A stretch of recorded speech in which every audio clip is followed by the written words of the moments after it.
to make it a routine. Because success is not final, failure is not fatal, it is the courage to continue that counts. Mr. Mwangi, we salute you.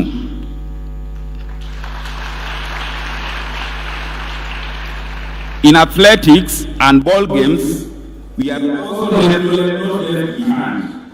Our rugby team leads the regionals, but we pray to lead East Africa this year. Your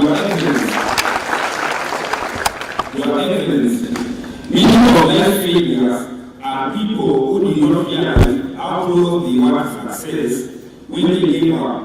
We are not. Turning to our welfare as students of Kianyaga, I note with pleasure our school is well equipped with resources that enable good learning. Your Excellency, we wish to really thank you together with the administration for the newly put up on your block. However, over the years, the school population has increased for us. From now, we are 1,700. This, Your Excellency, has caused a lot of congestion in the dormitories as well as in classes. Even with the new dormitory, Your Excellency, we are still a little congested. We wish to request you for another dormitory, Your Excellency, and more classes.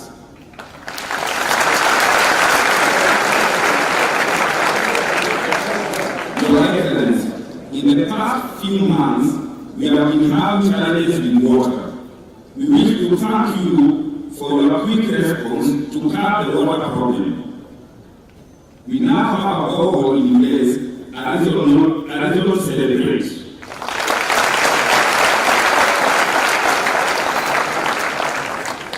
Finally, Your Excellency, we have an old bus.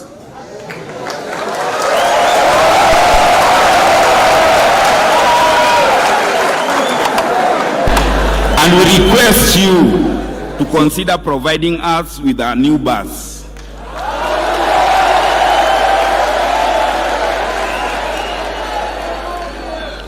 That this will go a long way to provide efficient means of transport and boost the students' morale and thus better performance.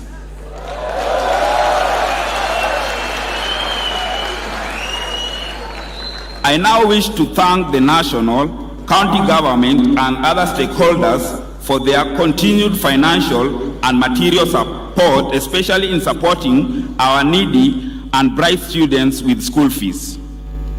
You have made us all have a sense of belonging. To our beloved principal, teachers and support staff, you have gently nudged us to do our best with sensitivity and insight, offering your time, energy, and talent to ensure the brightest possible future for each of us. Thank you, Mr. Gaku, Chief Principal, for giving us a goal to shoot for. We want to be like you. Our dear parents, we really appreciate your efforts to sustain us here. May God keep providing to you. We also as we live here, we are going to be fundamentally and inspiration.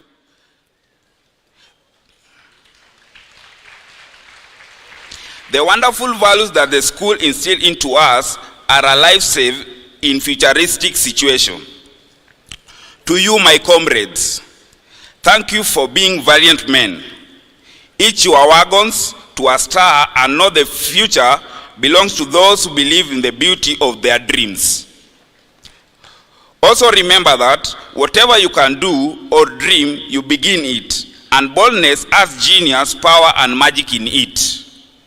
Your Excellency, the Deputy President, we are really honored for gracing this day. We are going to work really smart like you to achieve our targets, join good universities, and pursue great careers. Thank you, everyone. God bless Kianyaga High School. God bless Kenya. Thank you very much.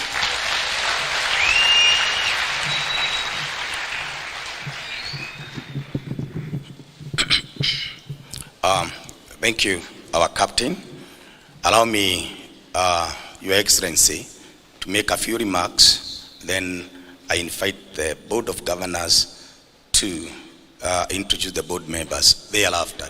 Briefly, Your Excellency, the Deputy President of the Republic of Kenya, Honorable Gachagua, the Cabinet Secretary, Minister of Education, Mr. Ezekiel Mashogu, and any other CA that may be available, may be present, all principal secretaries present, elected leaders, and all protocol observed. On behalf of Kianyaga High School fraternity, we wish to congratulate you, the Deputy President, for your election as the Deputy President of this Republic, Kenya.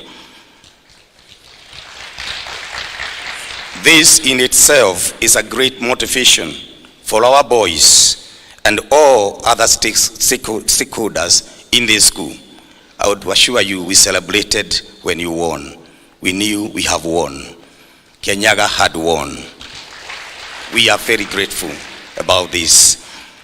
It's a proof it can be done. One can rise from humble beginnings to any level of achievement. Since the establishment of this school in 1963, it has continued to produce very successful men. Most of them are here today. It is our resolve, our passion, and commitment to continue with the trade. Your Excellency, this school's motto is, enter to excel, exit to prosper. The multitude of the alumni present today is a testimony of young men who worked smart, at some time excelled, and are prosperous.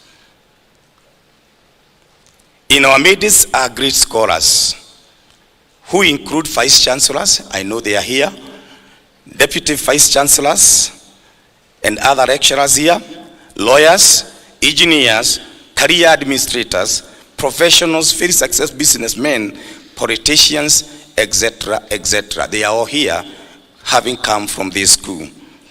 You are a role model today for these young boys. Today they see it. They now believe that one can enter here, excel, and go out to prosper and serve the nation. I salute you, the alumni present. And maybe you could allow me, I know the chairman will do it, but please, alumni who are here, just stand up for the boys to see you. Allow me to do that before I proceed. So you can see the host of the alumni, led by our alumni number one now. That is great. Thank you, sir. And you can have your seats. We acknowledge your presence. Your Excellency, for the last 2 years, we've been laying a foundation for academic improvement. Listening to most of the alumni, all of them attribute their success to sound discipline that existed during their time. 3 important pillars of success include discipline, mentorship, effective curriculum implementation. One key area that we have had to work on has been on character formation. I thank the stakeholders for support in this area. We are on course. We are on course to start performing. On mentorship, I do thank the alumni for partnering with us on mentorship programs since last year. The mentorship wing of the alumni has been organizing mentorship programs on a regular basis.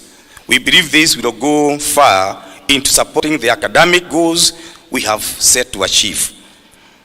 On performance, we have a passion to reposition ourselves as a citadel of excellence. We are fully aware that this school was an academic giant. I can assure you this, that we are working to bounce back to the giant we were. Our theme this year is the year of the new beginning. And I'm sure you can see the many new beginnings we have. We have never had a deputy president as an Alumni in the past. It's a year of new beginning, new things happening. Even academically, character-wise, it is a year of new beginning. I can assure you that. We, as stakeholders, have made a resolve that the sleeping giant must rise to the occasion. I can assure you, Your Excellency, that among the boys seated here today in Form 4, Form 3, Form 2, and the 1, we will get the A's that some of you got. We will get those great grades. They will do it. And I can see some of them standing up saying that they will get them. And we will join the great team of alumni seated here today. This is our commitment to you, all stakeholders. On behalf of the stakeholders, I thank the government for the intervention on staff matters. We have had a very high turnover of teachers, of the teaching staff. This has had negative impact on curriculum in delivery, but this has been sorted out. I think it's worthy clapping that attention has been given to that area, and we are going to be settled matters staffing. Thank you very much, Our Excellency. We have continued to receive support services from the Ministry of Education and the Teacher Service Commission at all levels. The Board of Management and Parents Association in the school are active and work closely together for the well-being of the institution. I also thank the NGCDF for the continuously supporting us on matters infrastructure development and on bursary awards. Your Excellency, we have received a lot of support from the members of parliament all over Kianyaga County, matters bursary. And I want to appreciate what our resident MP has done. He has also supported us, matters infrastructure. We acknowledge that and we are very grateful. Your Excellency, Kianyaga High School support the government's initiative to improve the environment. Towards this end, we plant not less than 500 trees annually, including this year. And this year it is 501 because you have fronted the 501st one. Thank you, sir. We appreciate the support we have received from the Forestry Department and other partners for this project. Finally, I want to most sincerely thank some members of the alumni who have strongly supported our initiative to support some of our very vulnerable boys. We are proud of you. You have enabled the boys. The boy you assisted continue with his studies. I pray that more of you will come on board and support this endowment fund program. Thank you and God bless you. I request the chairman of the Board of Management to say a few remarks and then hand over. Thank you. God bless you so much.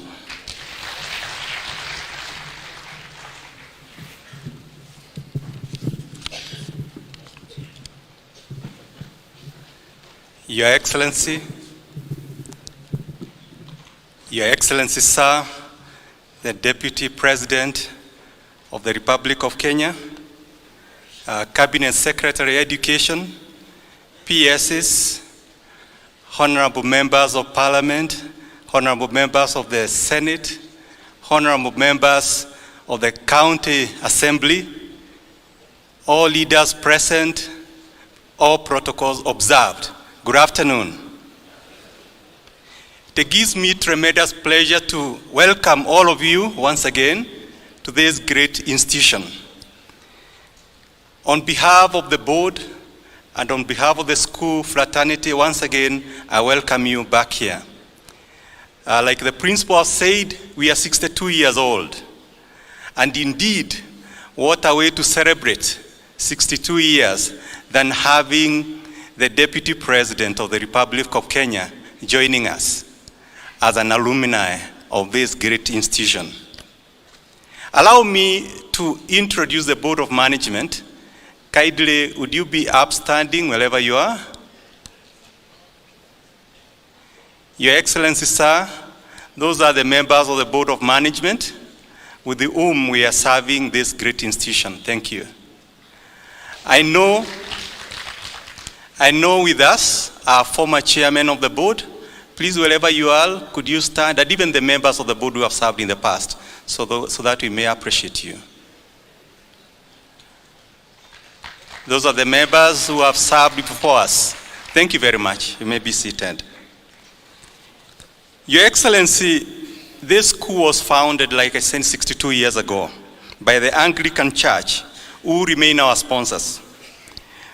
Over the time, quite a big number of students, including yourself, have passed through here and have gone to become great leaders in this country and beyond. I am now serving as the 7th chairman since this school was founded.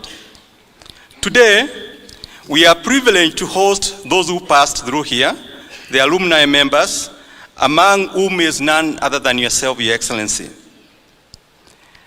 And indeed, over the years, this is testimony enough that, and our boys are taking this as a great testimony indeed, that from this school, one can rise to the highest possible level on land. Indeed, among the alumni members are senior professionals, public servants, business persons, and leaders of all spheres of life. What a confirmation that all dreams are valid. I know many of you have moving testimonies on how coming to Kianyaga High transformed your lives. I confirmed here that education is a lifelong journey, that learning never stops. I welcome us to celebrate education and inspire these boys here and many more to come to Kianyaga High in the years ahead. Like Socrates noted, education is a kindling of a flame, not filling of a vessel. Nelson Mandela ended and actually told us that education is the most powerful weapon which you can use to change the world. And we can see the change right here with us. Your Excellency, we are privileged to have you here today to inspire the young boys in this school to dream big and work to the highest possible echelons life can offer. Their parents, local leadership, the community at large, and the current school administration are all here to witness this great day. Your Excellency, the Board of Management that I chair is now 8 months old. Immediately we took over office, we paused to appreciate the humongous task at hand, given the pinnacle position this school used to occupy in the country on academic performance, and how many others have since jumped the queue in the pecking order ahead of us. We were focused on making a solemn commitment to performance and character excellence in the most conducive environment that most of our students and the teachers and everybody else involved feel motivated to work in. We diagnosed the situation and strategized on how best we would move forward.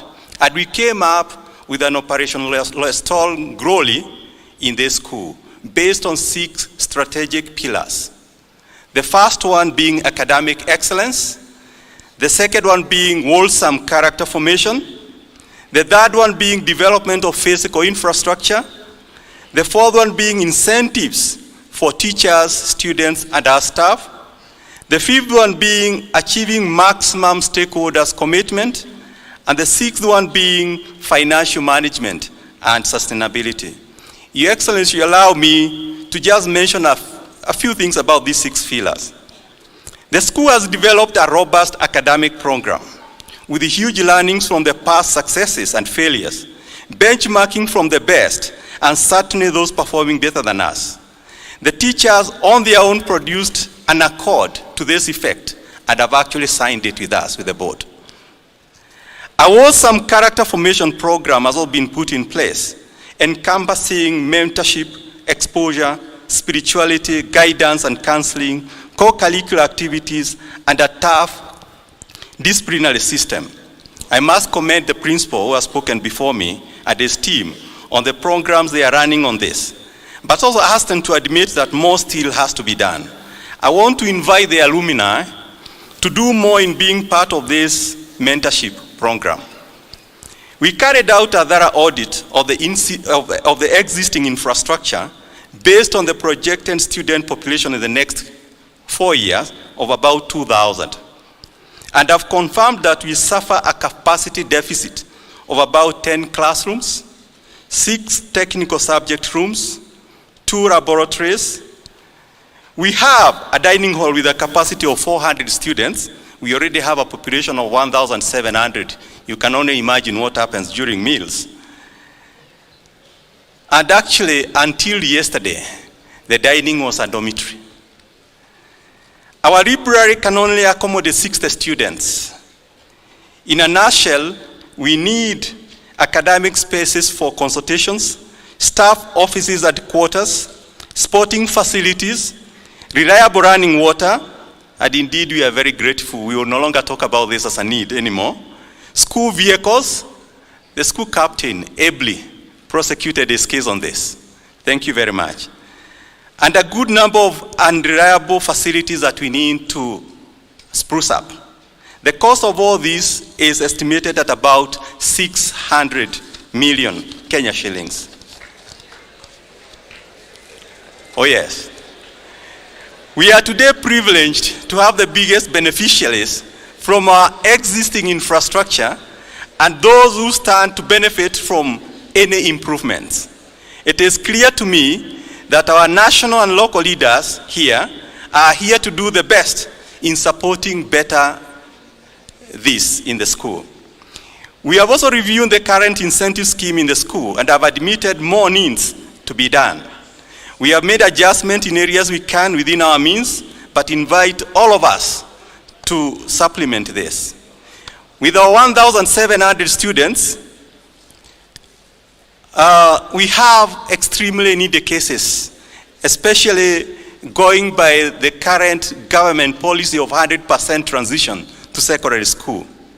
This has left us with huge fees balances. And as you know, and as a policy, we cannot send any of these students home.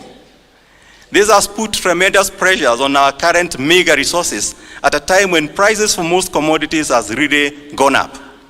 We recently started an endowment fund and request our alumni, leaders and parents to support these efforts so that we could support the less fortunate among us. I'll be making a mistake if I don't appreciate the sponsors and those who have been supporting some of our needy cases. But I can tell you, we still have quite some distance to cover on this.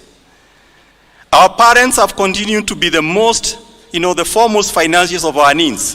Thank you very much, our parents. We request those of you who have been slow in honoring their obligations to do their best in the interest of our sons.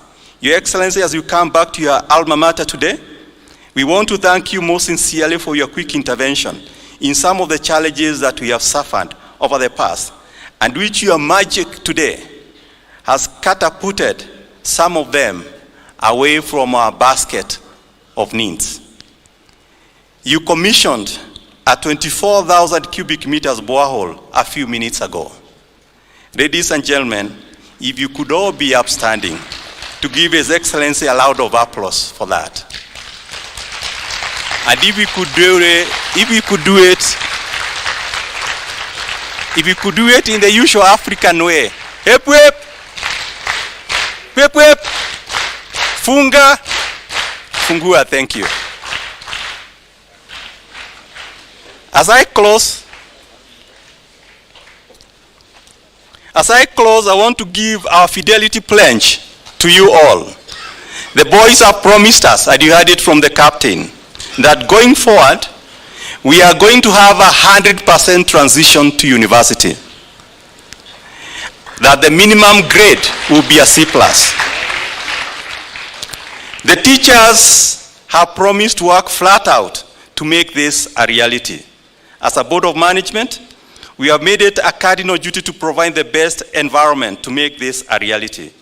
I promise The board has the right professional and experienced ingredients in strategy, academia, and management. Your Excellency, ladies and gentlemen, I submit. Thank you for gracing this auspicious occasion. Thank you, Your Excellency, for making this a reality and bringing along all these great men and women. We are all very proud of you. Thank you very much. And now my humble duty and pleasure to invite the Secretary General of the Alumni to address you. Thank you.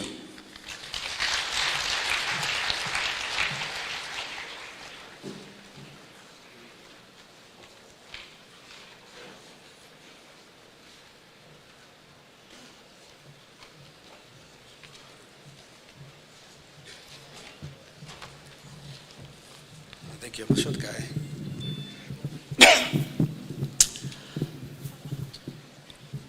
Your Excellency, the Deputy President of the Republic of Kenya, Honorable Gachagua, and an alumnus of Kianyaga High School, alumnus number 090, the CS, Minister of Education, Honorable Mashogu, the PCs present, with one of our own, PS Miri Modoni, the members of Parliament, starting with the member of Gachagua, Honorable Gishimo Gedeji. We also have Honorable Miri Maingi, we also have GK, we also have Gashoki, Gitari, the Speaker of the National County Assembly, Moteti, Morimi, the Majority Leader, Honorable Dan Kivinga, the alumni leaders, the Board of Management, students, parents, na watu wa Kianyaga, hamjambo. Karibuni Karahari. Mine is very short, Your Excellency, because people have talked about very many things here. But my first duty is to introduce the leadership of the alumni.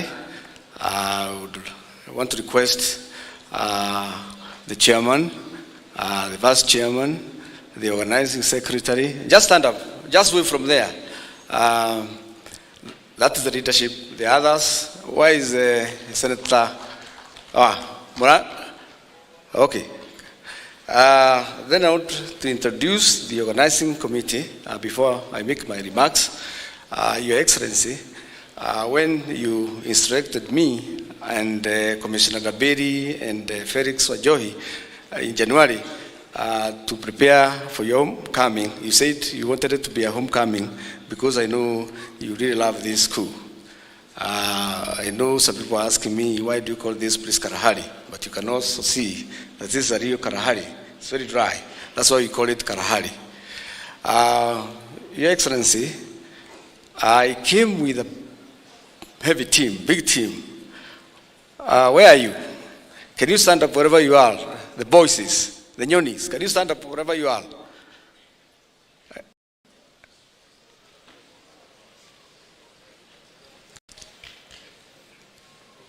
Your Excellency, that's the team you requested us that when you are coming, that they should accompany you to come and build the school, that they really helped them to be where they are. Around me, please continue standing. Can you standing? I'm doing this because of the boys. We are here because of you boys. Because we want you to learn from the captains of industry. Amongst these gentlemen, Your Excellency, we have 3 professors. 2 of them, actually 3 of them, are vice chancellors in the Republic of Kenya, of the universities in the Republic of Kenya. We have top civil servants, Your Excellency, and I can say that we have one of them that is a PS member.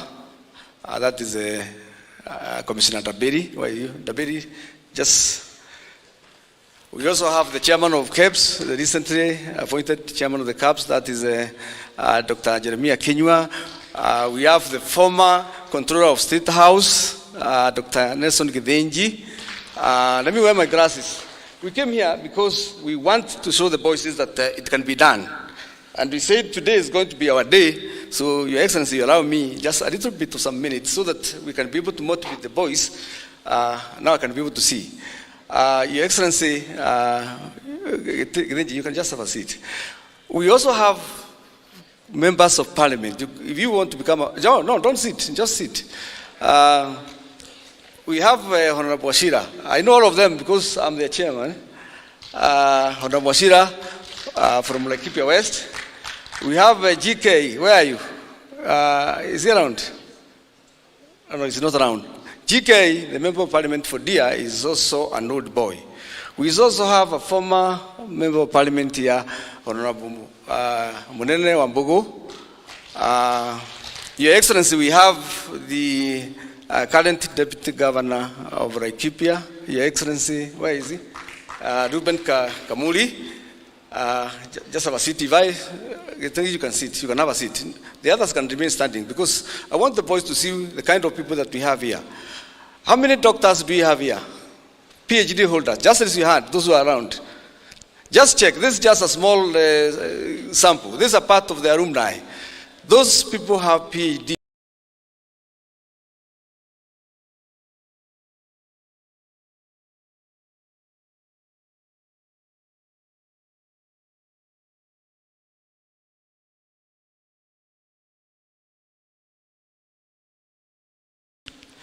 Some is going to come a bit late. Then karaoke. Karaoke is a run surveyor. We have advocates. That is Shira Kibanya. Where is your group? Degwajiro, where are you? Is Degwajiro around? He had promised me that was also going to come.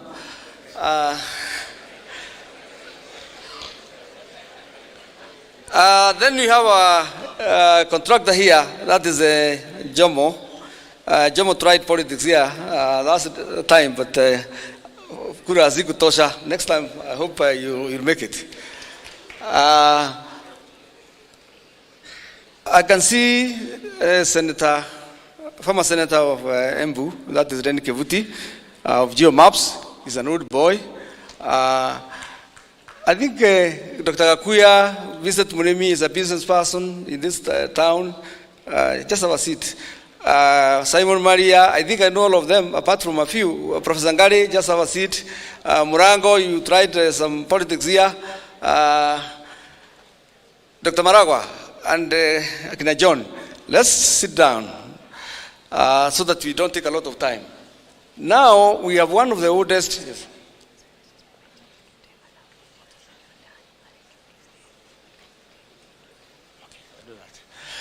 We have the oldest alumni of Kianyaga High School. That is Mashogu. Gachagua, where are you? When this school was established, please, I think you just come so that people can be able to see you. I know we are straight, we don't have a lot of time, but I think let's show the boys what we have. Huyu mzee ndiye alianza hii shule 001.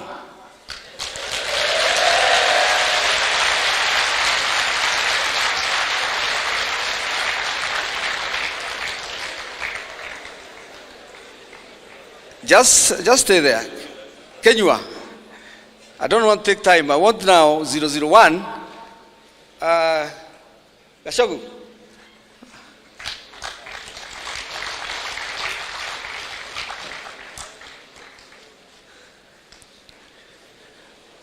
I don't want to talk about the school because people have talked about the school. But there's one thing that I'm going to do. Gachagua, don't go. Don't go.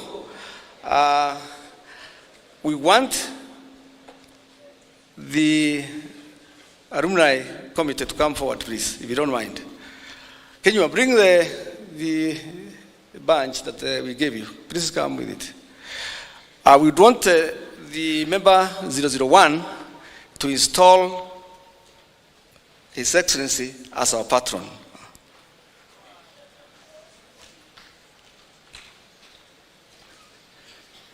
Your Excellency with your permission, you can be able.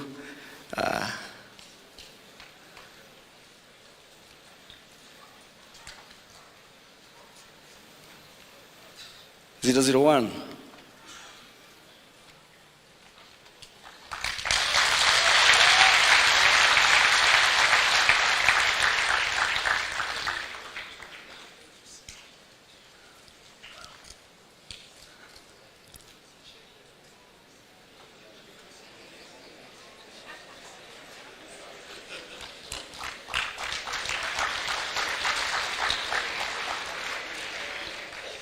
Before I wind up, Your Excellency, with your permission, I want to say that when we are taking some photographs there, Mheshimiwa Ishungwa said Alliance boys that he was like, I can't join you guys because I am from Alliance. But I want to let him know that we have really colonized Alliance High School because the chief principal, the current principal of Alliance High School is an old boy of this school, Kamau Chomba.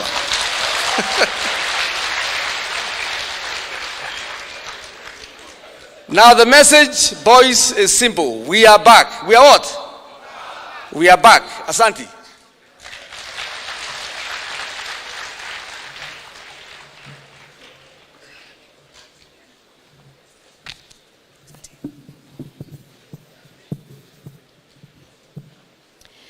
Thank you so much, Dr. Gachagua, the chairperson of the alumni class.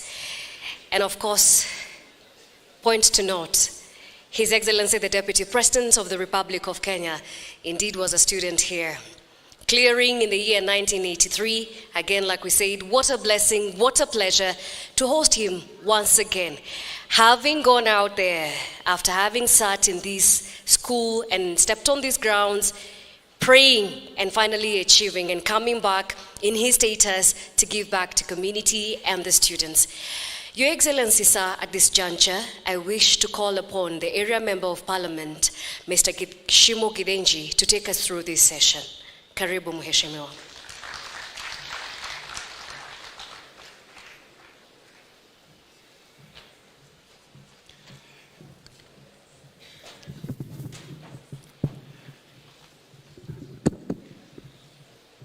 Your Excellency, sir,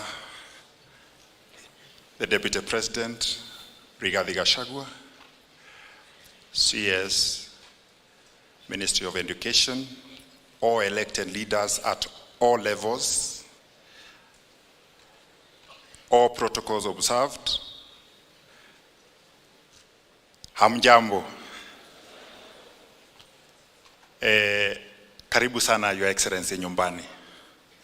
We've always shared some moments, and you've always told me this is your second home because you spent many years within this jurisdiction as a student and also as an administrator under the national government administration. So, karibu sana nyumbani, tunakupenda na asanti sana. Si wengi wanarudingi zile shule walitoka. But you've made it and you found it fit. Karibu sana. Kabla ni introduce, tuko na wageni wengi sana kutoka National Assembly, MCAs, former members of parliament, governors, senators. Ningeomba kwanza tutangulie na kuwajulisha wale MCA tuko nao ambao watatambuliwa na speaker wa county ya Kianyaga. Alafu papo hapo ndio utapea MCA mwenyeji hapa aweze pia kusema jambo na akaribishe mgeni kwa sababu tuko kwake. Karibu sana speaker wa county ya Kianyaga. Na naomba kwa sababu ya muda tuchukue muda mfupi iwezavyo ndio tuweze kumaliza program. Siku ni ya mgeni wetu wa heshima, His Excellency, na tuko na mengi, labda akona mengi sana angetaka kutuambia na kutuaidia, kwa hivyo hatungetaka kumumalizia muda. Asante, karibu.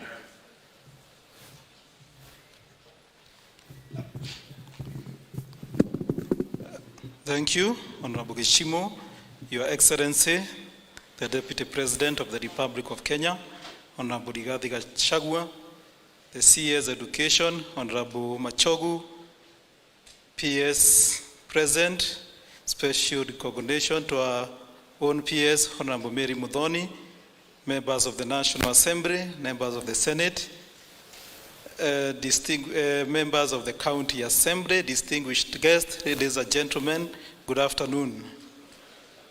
I'll take the least time possible. With your permission, Your Excellency, allow me first to call the area member of County Assembly, Honorable Madenge, to come and give his remarks. 1 minute.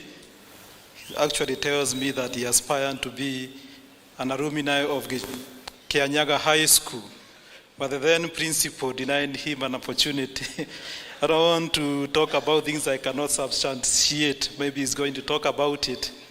But Honorable Madenge, karibu sana. Thank you.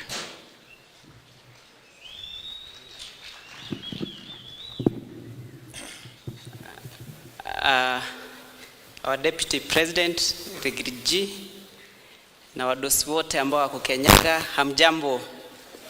Kianyaga Kianyaga Rigiji Rigiji naanza na hiyo speaker amesema. Kusema kweli nilisomea shule nyingine inaitwa Kiamwadhi Primary na nikapata marks mzuri kabisa, 315, and the then principal tukakuja hapa na shosho tukamwambia lazima niingie Kianyaga. Actually nilikuwa mpaka nimenunuliwa uniform ya Kianyaga High School na nimemwona amesimama hapa, lakini tulimsamehea. Ni rafiki yangu sasa, kwa sababu kuna ile tulikimbishana huko kwa siasa. Nikamwambia na nyinyi watu wa Kianyaga, wa Kirinyaga, kwa sababu principal alinikataa pale Kianyaga, si hapa Kirinyaga kiti ya senator mmkataa kidogo, mpe mrango. Dai iliisha. Kwa hivyo wakati principal amesema alumni wasimame hapa, mimi pia pale nimesimama. Lakini swali ni kwa nini kama mrango ulisimama? Kama mrango ulisomea Kianderi High School. Tunajua ulikuwa student 001 pale Kianderi.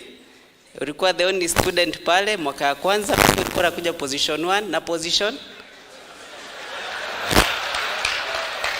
Na ni vizuri tunaambia watu kweli, hiyo haikufanya usikuwe senator wa Kirinyaga. Leo hiwe ni senator wetu hapa Kirinyaga. Na mimi pia kwenda Kiamwadhi High School haikufanya nisikuwe MCA wa hapa Kianyaga High School. Mimi ndio MCA wenu hapa Kianyaga. Kwa hivyo Rigiji, Old Boys, mimi ni MCA wenu nyinyi wote wakati mko hapa kwetu Kianyaga. Mheshimiwa Rigiji, sisi tunakupenda. Na umesikia school president wetu wa vijana hapa amesema ile basi ambayo ilinunuliwa wakati ulitoka, ambao wanaita Air Force 1, ama imebadilisha jina. Hiyo Air Force 1 Rigiji, hata mimi nimeona leo pale kutu simebadilisha. Umekuja na ingine mpya, hujakuja ile mzee. Kwa hivyo wameomba tuwabadilishe Air Force 1, wapate ingine mpya na tutembeze. Si namna hiyo? Ingine Rigiji, tunakushukuru sana. Umetupatia PS kutoka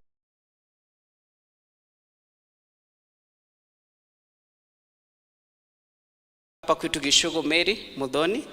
Na juzi tumeona kijana wetu Dennis ako kwa ile list, anaenda kujitetea kwa Kinagasheri pale National Assembly, apewe kiti ya CAS. Mimi sita kusukuma utafutie vijana wetu ambao wako huko nyuma kama 20 hivi wapeleke Marines, wengine kama 30 tuwapeleke Forestry, kwa sababu tuko na Dennis na tuko na Mary. Wewe waambie wakiona simu yangu wanashika. Ingine ya vijana kidogo tu, umeona napenda Kanadia sana, lakini kusema kweli na sijui kwa nini haikuwa highlighted kwa ile list. President wetu amesoma system yetu ya shule iko chini.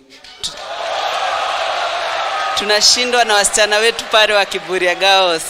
wacha tununue ma speakers ambazo zitachuna vilivyo. Wacha tuanulie amplifiers, wakati wa kujivinjari tunajienjoy. Hiyo wangesema lakini nimewasemea. Mheshimiwa Rigiji, nikimaliza kama area MCA, hii maji ambayo umefungua leo ya borehole, tuko na mradi mmoja inaitwa Kianyaga water supply. Wakati nilichaguliwa kama MCA hakukuwa na maji Kianyaga. Na hii maji imefika Kianyaga, lakini niko na shida ya intake pale juu, imebomoka. Na mimi naomba nijengea hiyo intake, nitapatia Kianyaga High School maji ingine. Kwa hivyo tutakuwa na maji ya borehole na niwapatie pipe ingine ya maji na 4 inch wakunywe maji ya free flow kutoka Dhiba River, Mheshimiwa Rigiji. Na pia naomba that juncture project ingine hapa Arwamokia ndio tusinyang'anya watu wa Kianyaga tu maji. Unijengee hiyo intake pia imebomoka, tumalize maneno ya maji na watu wetu wapate maji ya kutosha. Mimi nimefurahia sana. Sitaongeza, but tunakupenda sana Mheshimiwa Rigiji. Karibu Kianyaga.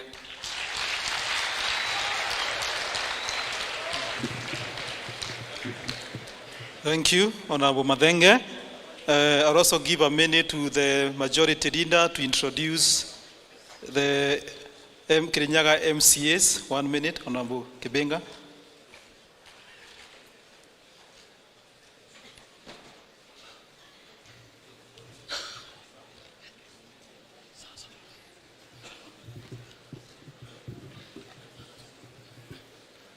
Our Deputy President, Honorable Gachagua, all guests and elected leaders and all protocols observed, karibu sana nyumbani.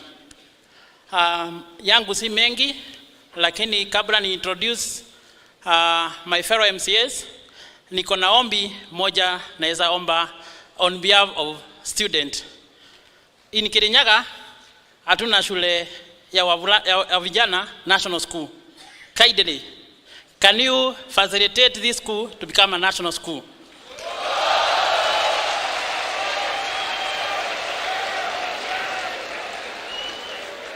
La pili, Your Excellency, in Kirinyaga hatuna talent academy.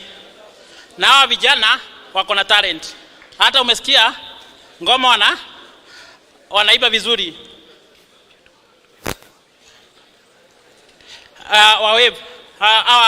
Hawa vijana wanaweza kazi. Your Excellency, naweza omba ukiamulisha your CS education ajenge talent academy kwa hii shule Kianyaga on behalf of Kirinyaga County, ili watoto wote wa Kirinyaga County wakuanga wanakuja hapa kufanya kujitayarisha kwa mashindano yao na even kukuza talanta zao, ili at the end of the day, Your Excellency, Kirinyaga to be in another level. Hata sisi tukua watu wa Kirinyaga tunaweza penda kutoa akina Samindo, akina wale wengine katika hii shule. Your Excellency, hiyo ni ombi. With that, let me request all the MCAs wenye wamehudhuria leo wasimame. Kindly the elected MCAs and the County Assembly of Kirinyaga. Your Excellency, Rigathi Gachagua, Kirinyaga is comprised of 21 MCAs, 20 elected and 11 nominated. And actually, this is where in Kirinyaga we have only one MCA mwenye alisurvive Jubilee wave. Na tunamshukuru, tunasema lakini aliyama ile pande akakuja hii, anasema serikali, tunasukuma serikali, tunasupport serikali. Na hao waheshimiwa wana support serikali yako kwa moyo na mali. Na tunauliza wakaji wa Kirinyaga waendelee kulipa ushuru ili serikali nayo isimame na tuendelee na maisha, na ili zile promises tulimekia wananchi wa Kirinyaga wakati wa siasa tuwafanyie. Kwa hivyo Rigiji, hawa watu wanakusupport. Wave to the crowd, MCS. Haya, nashukuru. Thank you, Honorable Majority Leader. Your Excellency, I will just take 1 minute. One is to thank you for choosing this county of Kirinyaga as your home to come and give your thanksgiving for the beautiful career that you've had. You say home is where the heart is, and we as the people of Kianyaga, tunashukuru sana for considering us as a first destination for your Thanksgiving. Your Excellency, your story is a beautiful story, and affirmation that education is an enabler, because that is what has made you the person you are today, and it's a motivation to a great student here that if you focus on your education, you can become whoever you wish to become. And today, we have elevated Kianyaga High School as a center of national excellence. And I would echo what our majority leader has said. I believe what the board has promised us, that we're going to have a 100% transition. We'll get an opportunity also for elevating this school as a national school because of its association with yourself. Secondly, it is an affirmation that education is an equalizer. Your story is a story of a hustler child, that you can become whoever you wish to become if you focus on education. Na mimi nataka kuhakikishia kwamba the county government of Kianyaga, in the county assembly, in the county assembly, we are committed to making sure that we support education. I will have one humble request, that our children are on midterm, and we have done all the requisite process required to request for the bursaries from the treasury, national treasury. Tunataka watoto wetu wakirudi, I know your word is authority. Just say a word so that the exchequer can release the money, and our children, as they are going back after midterm, tukue tumepeana hizo bursaries. Ya mwisho ni kuhakikishia kwamba as we are united as a county government, and the mandate that we were sent to undertake, that is registration, oversight and representation, that is exactly what we are doing. Any other matter is not within our jurisdiction, so my assurance to you is that we will support the government of William Samoei Ruto and your government to make sure that we deliver the agenda for the hustler nation. Otherwise, nitafikisha hapo. Asanti kwa hii nafasi, na Mungu awabariki. Asante Speaker. Naomba tusonge kwa mwendo kidogo.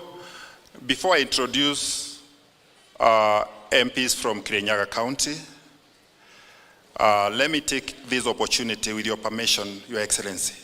We also have other members of Parliament who are not sitting, but they've served before. They still hold the title honorable. That title does not disappear even if someone does not win an election. So if there are members of Parliament who have served in the previous Parliament, kindly just stand. We acknowledge you and we appreciate you for coming to stand with us and His Excellency in solidarity. We have Honorable Wakili Munene Wambugu, immediate former member of Parliament for Kianyaga Central, who is also an alumni. We have Honorable Mwaura, who has also been nominated to be a cabinet assistant secretary, administrative. Yes, thank you for that correction. We have Honorable Senator Kevuti kutoka pande ya Embu. We have our sister from Tharaka Nithi, Honorable Nkadha. Asanteni sana. So quickly, we have Honorable Senator, the first Senator of Kianyaga County, Mr. Karaba, who also happened to be a principal in this school at some point.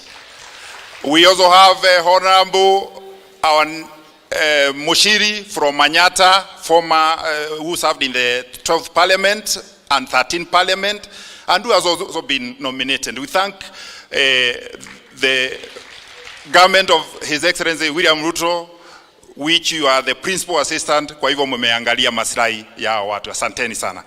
Members of Parliament from Kianyaga County, This moment is yours. Kindly come here and please spend only a minute or two. We've agreed for purposes of good order, because I also have my leader here. He will also take a responsibility of introducing all the other visiting members or sitting members of parliament, Honorable Kimani Ichung'wah. So members of Kirinyaga County, naomba tukuje hapa, hata tukipanga line hapa ni sawa, so that tuchukue dakika mbili ama moja, tukaribishe our boss, the principal assistant to our very able president. Karibu Honorable Gitari from Kirinyaga Central.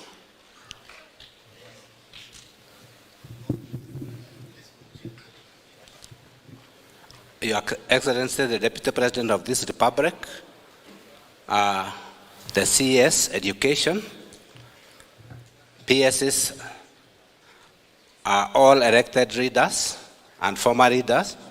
Now to your Karahari, habari yenu.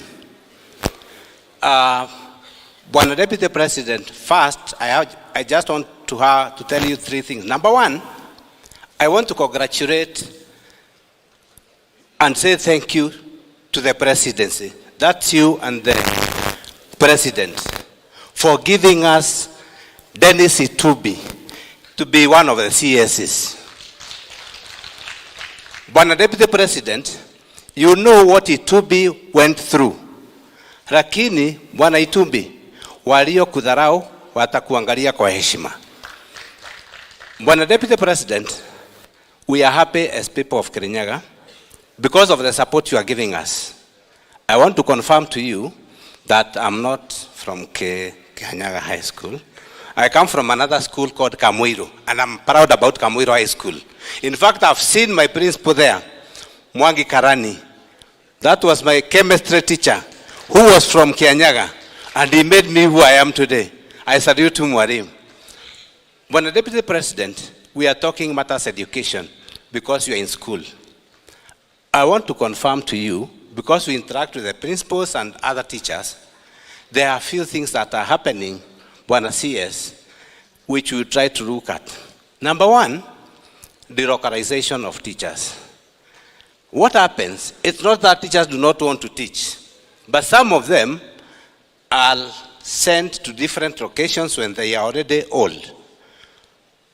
So, when they go home over the weekend, they are traveling back to, let's say, Kirinyaga. On Monday, they start teaching on Tuesday. Then, they want to be with their family. So they leave on a Thursday, so they are left within 3 days in a week to teach. My request, as National Assembly, we passed a motion saying that we let teachers go back to where they came from. La mwisho, sababu mheshimiwa, we are talking matter school. I've just been informed, and my chairman of the Runs Committee is their vice chair, of a school here called Giriabo Primary School, where the owners were compensated, the neighbors were compensated with a piece of land in Mwea. After they were compensated, they did not surrender the title of that school.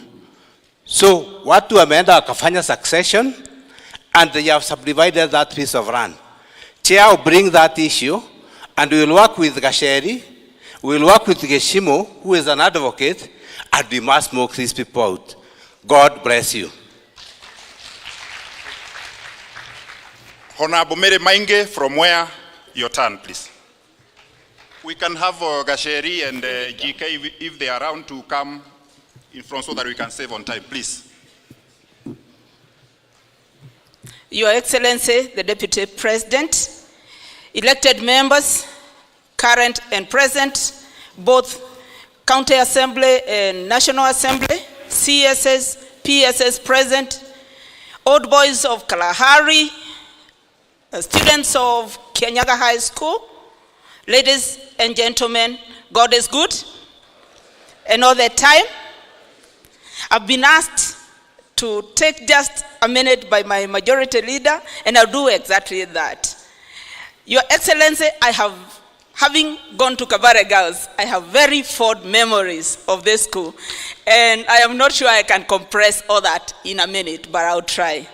Indeed, I have my last handwritten letter from this school. And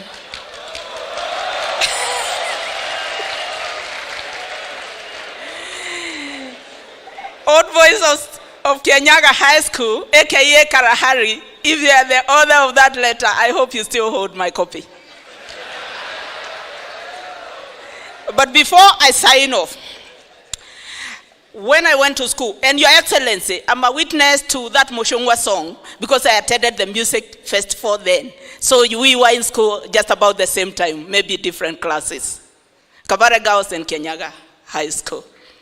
And before I sign off, I would like to condemn again for the nth time the ongoing demonstrations, because like I said earlier, there's nobody who is above the law.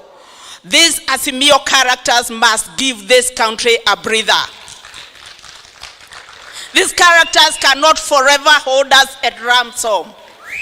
They cannot keep spoiling other people's businesses and ruining our peace and causing mayhem like there's no law. I said there's nobody who is above the law, and Deputy President, I know you are on course on that.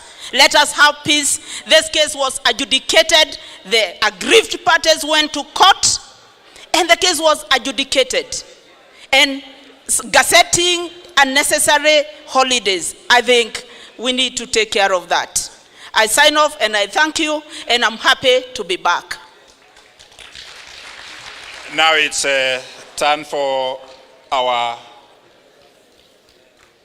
commonly known as the women, but it's County of Kirinyaga Member of Parliament, Honorable Jane Jerry Minor, popularly and locally known as Gachagua.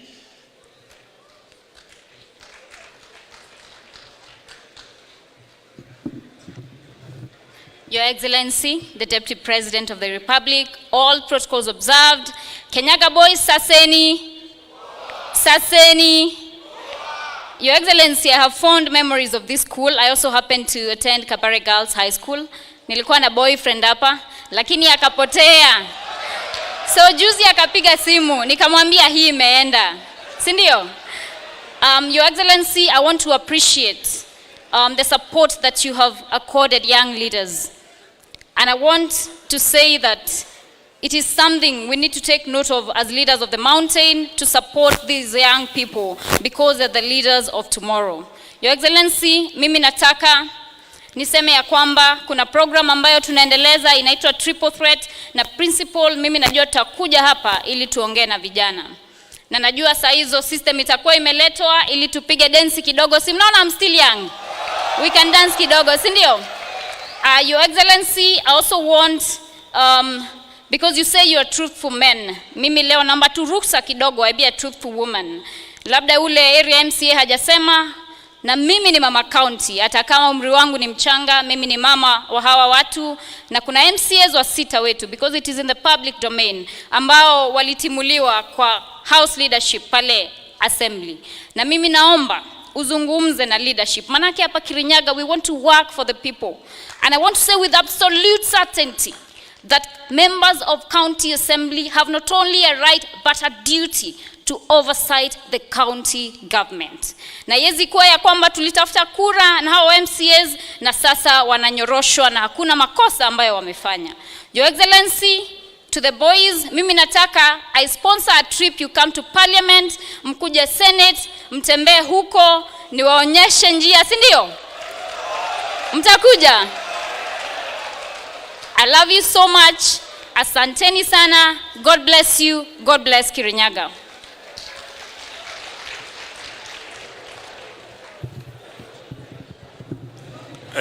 Kuna wakati Honorable JK alikuwa ameitwa, lakini nafikiri alikuwa ameenda haja ndogo, hakuwepo. Na naona amewasili sasa. Na Your Excellency, this is the only school with 2 chairmen of departmental committees of parliament currently serving members as alumni of this school. We have Honorable Washida there, and we have Honorable GK. I think it's also something to thank the government of Dr. Honorable William Ruto and yourself for on behalf of the fraternity of Kianyaga. Karibu GK, 2 minutes, please, we wind up. Thank you, Honorable Gishimo, my very good friend and neighbor. Your Excellency, the Deputy President of the Republic of Kenya, who also happens to be my very good friend, the CS, Majority Leader, Honorable Kimani Ichung'wah, and all elected leaders, former leaders, and students. Hamjambo. Gaine mwega, na edishio there. Your Excellency, I am an old boy here. Although I did not find you here, I schooled here for 4 years, from 1990 to 1993. So mimi si mdogo sana. So Your Excellency, when I realized there was a little issue, I decided to make a lemonade, some lemonade from the situation, and I sat with the boys there just to interact with them and feel like I am back to school, to my school, and it was a very nice feeling. And indeed it is a good thing to come and interact with them and encourage them. I also have been able to visit a place I know you know very well, tulikuwa tunaita Gachagua. Gachagua is a small stream. Your Excellency, the state of that stream where we used to wash plates, sana sana na cups za uji. Tulikuwa tunaita uji boko. So, but the situation of that stream today, Your Excellency, is not the way you saw it when you are here as a student. It's almost gone. I've also been able to visit a place we used to call Hollywood. It's not the Hollywood of our days. I've seen they've cut down trees, and it's not looking as it used to those days. So we want, I will there, Your Excellency, request the school administration, please stop cutting trees. That is why in our days, Your Excellency, hata kama kuna kiangazi, we used to have a tractor here. Ilikuwa na ile machine ya mowing, inafanya mowing, inakata nyasi. And this place used to look very nice. And because I was a soccer player, we used to enjoy playing soccer here. Your Excellency, what I would say to encourage these young minds here is to have a vision. You know, one great American said that education is the greatest equalizer of the conditions of men. If you want to move from bottom up as a student, please be serious with your academic life here in Kianyaga Boys. In our days, Kianyaga Boys never used to come second to any other school in Kirinyaga. It used to be number 1 all the time. Almost about 80% of the boys would go to campus. I want to believe it's the same today. And if it is not, I have a brother, I have a brother-in-law who is a good principal, and he tells me, shule ni head teacher, ama ni principal, na principal ndio shule. Kama shule haifanyi vizuri, mtu wa kuuliza ni principal. Si ndio? So kama inafanya mzuri, mtu wa kushukuru ni principal. The school is the principal, and the principal is the school. Your Excellency, finally, as I encourage these young minds to have a vision for their future, don't just move around, don't just do things without direction. I remember, Your Excellency, the first time I said I would want one day to be a member of parliament, I was informed too. And we had gone to visit Kambare Gauss. I had a girlfriend there. See, a friend who was a girl. See mambo ingine, don't misinterpret. Called Mercy. Mercy akaniuliza, na wewe George, when you finish school, what would you like to do? I did not think twice. I told the girl, you are Ponyeri, I will want to one day be a member of parliament and a minister. I was about 15 years old. And because I persisted, and I'm still persisting, Your Excellency, I want to thank God, because the Bible says where there is no vision, people perish. Finally, Your Excellency, let me say, as far as Mount Kenya politics is concerned, you are our leader. You are our leader, there is no dispute about that. There is a time it was not clear before you were nominated as the running mate, but now there is no doubt in anyone's mind that you are our leader. And we will support you as we support His Excellency the President, William Ruto, to do what needs to be done to better this country. Asante sana na feel at home, na Bwana Yesu atubariki sisi wote. Thank you. God bless you. Thank you, Honorable GK. Sorry, there's a group that was inadvertently not recognized by the majority leader of Kianyaga County. They are visiting MCAs from other counties. May you rise up and you wave the crown. We recognize your presence. Asanteni sana kwa kujumuika nasi. Your Excellency, allow me before I hand over the mic to Senator to also say something and introduce Linda or majority in the Senate, to say a few things. This is a school that I also hold very dear. Most of my friends are alumni of this school. Even my roommate in campus and my cookmate, Wakili Maina Kagio and Kano Ngatia, they are also alumni. And we've also supported them in a big way through the National Government Constituent Development Fund, which I oversight. I've been seeing some projects being done here, and we'll partner with the Ministry of Education so that they take the bigger chunk, they own the money, then I can be able to do the little that we can be able for the benefit of these students.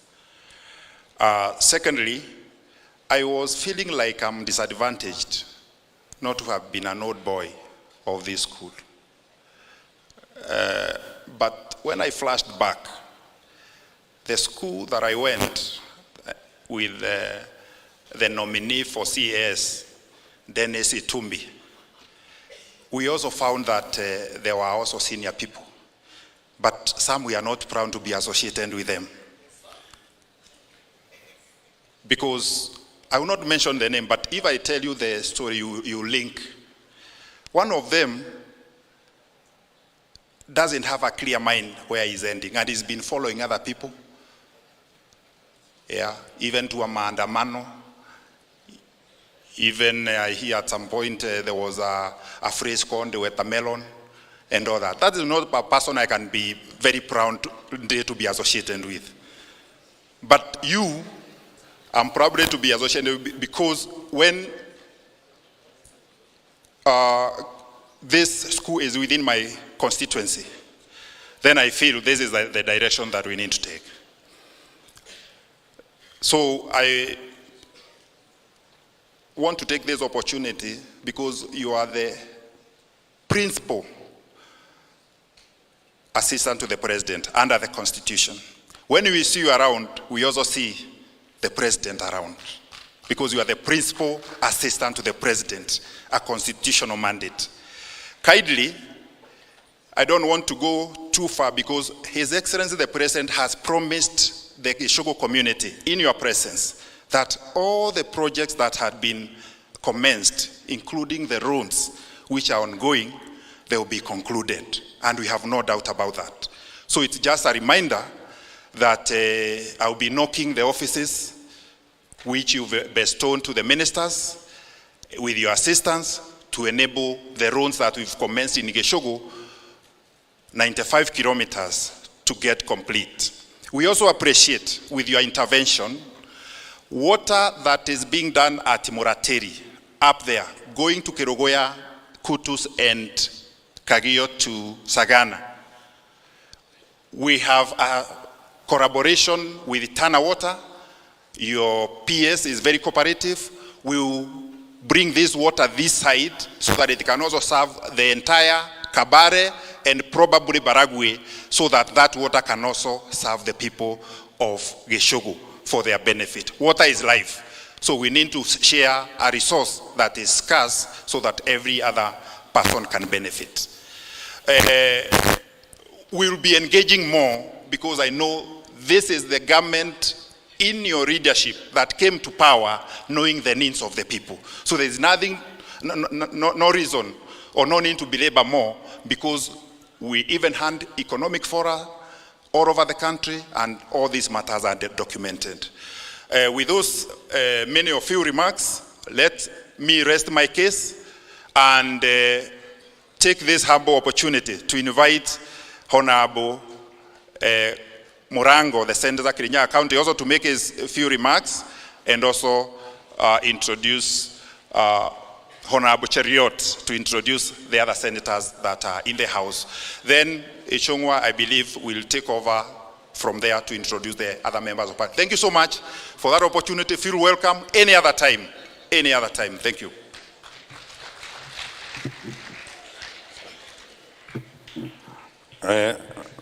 Mstahiki naibu wa rais, mawaziri walioko, naibu wa mawaziri,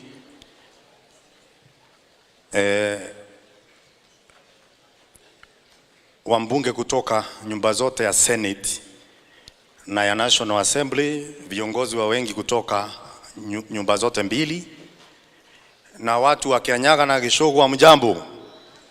Hamjambo tena. Yangu itakuwa machache sana. Kwanza nilipokuja kwa ofisi yako juzi, na kwanza nikushukuru kwa sababu mkiwa na Rais Ruto kunipa nafasi ya kuwa mwenyekiti wa kilimo, uvuvi na uchumi samawati, na inaitangwa kizungu blue economy. Nilipokuja juzi katika ofisi yako, nilipata umefagia watu wote, ukamwambia wakuje huku hakikisha kwamba tumefanya hiki kikao na kila kitu iwe iko sawa. Hivyo nilipojua ya kwamba wewe una haja sana na mali ulisomea. Na tungetaka pia naibu wa rais wenye walikuweko mbeleni kama wakuanguka warudi pia shuleni zao, tuone kwamba wanashukuru, kwa sababu hakuna sababu ya kukosa kurudi mali ulisomea kama unajua ya kwamba ulipita. Lakini wanaoanguka naibu wa rais hawarudi. Hapo pengine sitasema mengi. Lakini naibu wa rais, kutoka hapa kuna shule ambayo iliongelewa hapo mbeleni, inaitwa Ngiriam Girls. Wale watu walipewa mashamba, lakini unakumbuka ya kwamba hati miliki zilikuwa zimbadilishwi. Kwa hivyo baada ya miaka kwenda na kupewa mashamba kule Gathigiriri, wamerudi na title na wakauza ile shamba. Tuko na shida moja ya kwamba huenda tukafunga ile shule. Na ndio maana tunasemanga kwa sababu ni mwana maumau. Ingilia hilo jambo, hilo shamba lirudi, tusinje tukapoteza shule ambao watoto wetu wanasomea. Kwa sababu naibu ya rais, hiyo sio haki. Ya pili, unajua Madhenge amesema hapa nilikuwa mimi mwenyewe index 1, na pia kwa hivyo nilikuwa namba 1, na pia mimi ndo nilikuwa nashikilia mkia. Lakini hakuna kitu kingine ingefanyika isipokuwa hiyo. Ukiwa peke yako unashikilia kila pande. Na naweza kumwambia naibu rais, hata mimi nilibakisha makisubiri niitwe hapa. mbili tu niitwe hapa. Lakini unajua venye hali ilikuwa, mimi ndo nilienda kuanza shule pale. Uzuri wa shule nilikuwa na mwalimu mmoja, tulikuwa mabesti, tulikuwa tunakula kwetu, tuna decide holiday ni lini, kurudi shule ni saa ngapi. Kwa hivyo hiyo yote pia ilikuwa faida kwangu. Lakini haikuzuia kuwa yule mtu nilipo leo. Nimesikia wale wameongea wote, wameongea Kizungu na Kiswahili, lakini lazima niongee Kikuyu kwa sababu nataka usikie moja.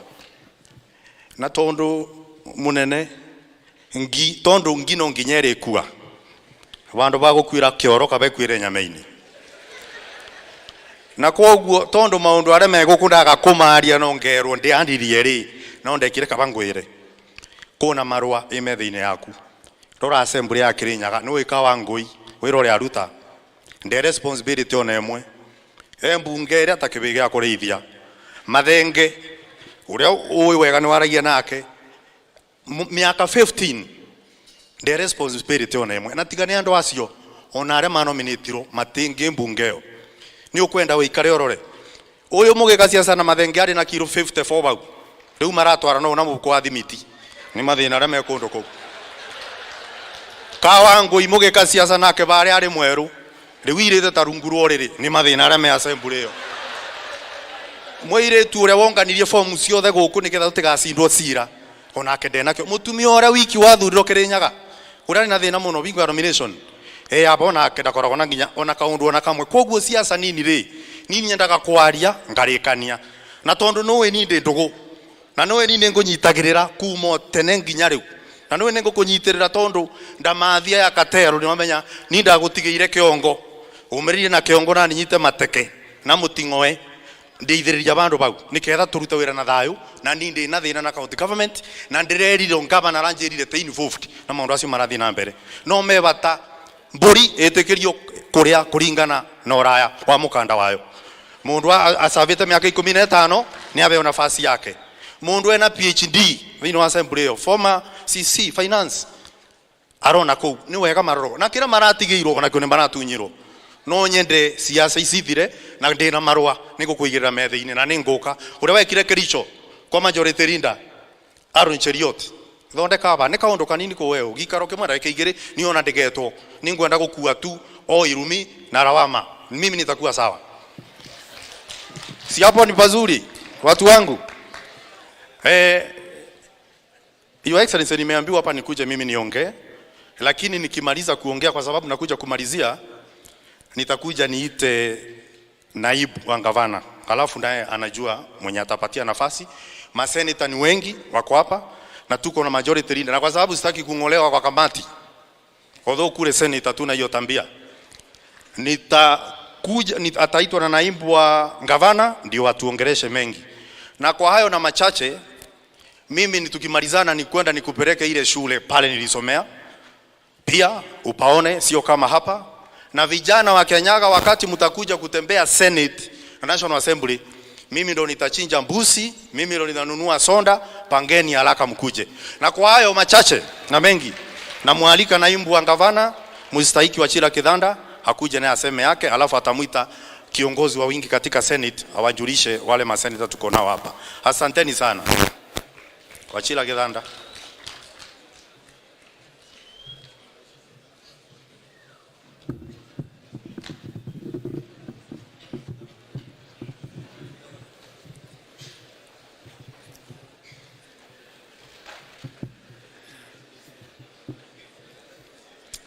Your Excellency, Deputy President Gachagua, all leaders who are here present, na salimu. Hamjambo.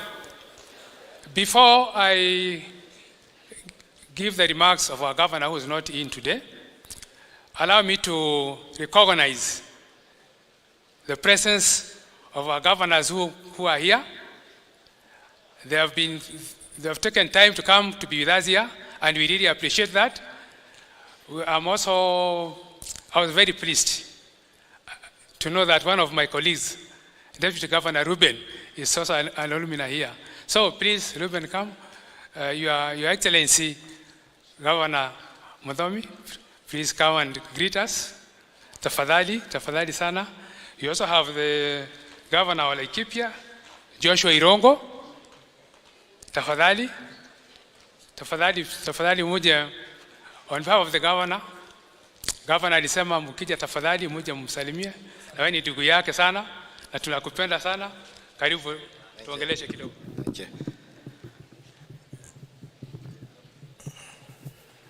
His Excellency the Deputy President of the Republic of Kenya, Honorable Rigathi Gachagua, who is the main reason why we are here, the CS of Education, Honorable Mashogu, all the elected leaders who are here today, na wanafunzi walimu wote wetu wa Kianyaga, amjambo.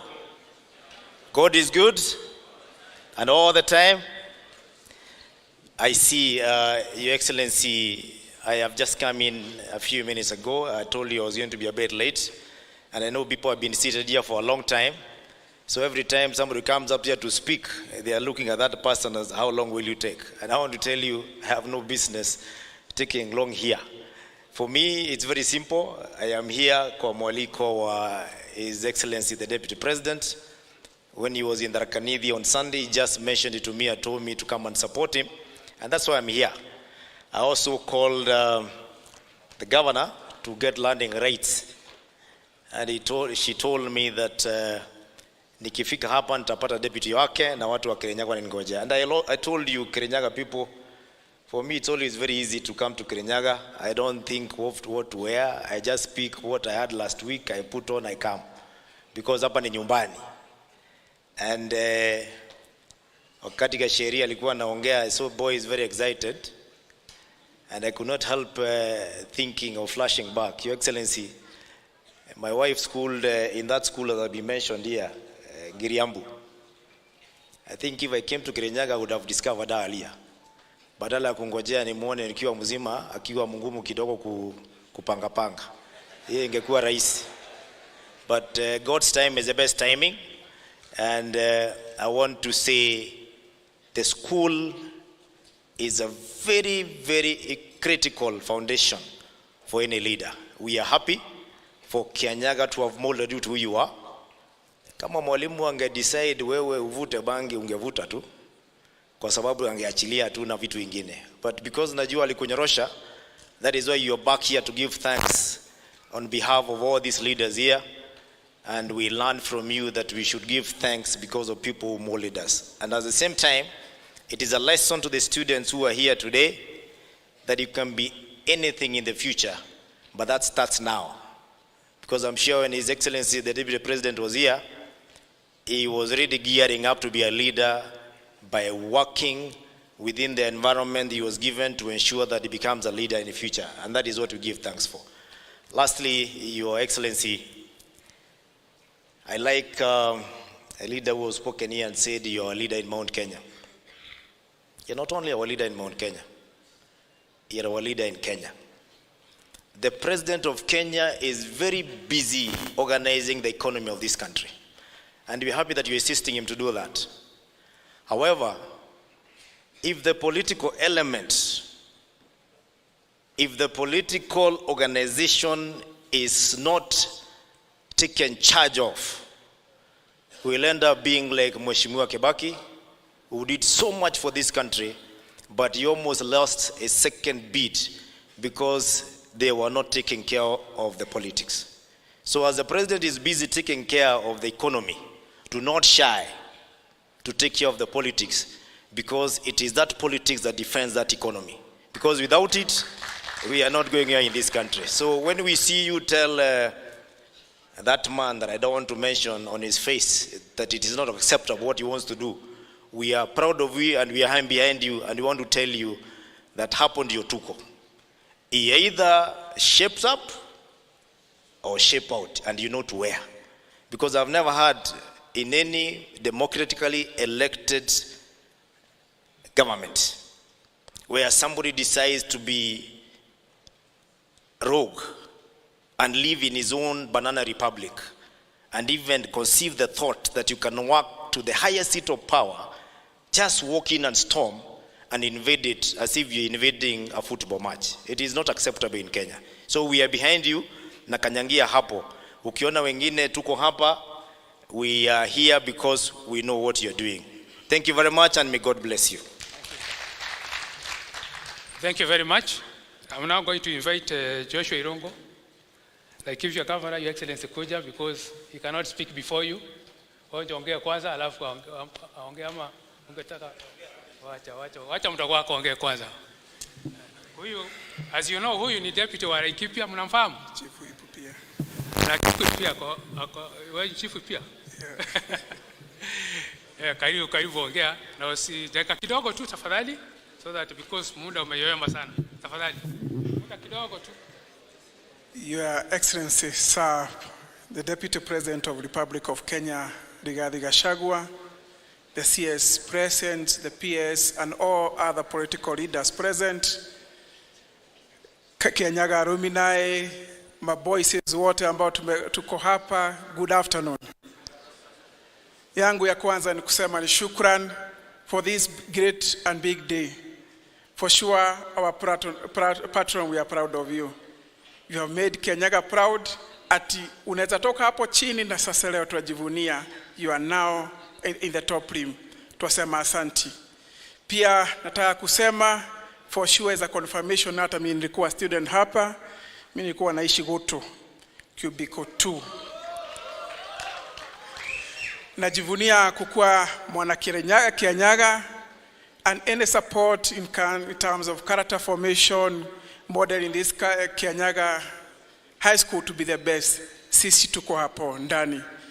Your Excellency, sir, you are our voices. Wote tunasema we are behind you, and we are fully supporting you in the top leadership.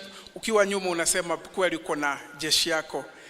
Pia ni lazima niseme I'm proud also because of my governor wa Laikipia, His Excellency Governor Joshua Irongo, ambaye pia within his wisdom akaona kuna kijana hapo Ruben Kambure Ngati kutoka huko Laikipia East, ampe kazi.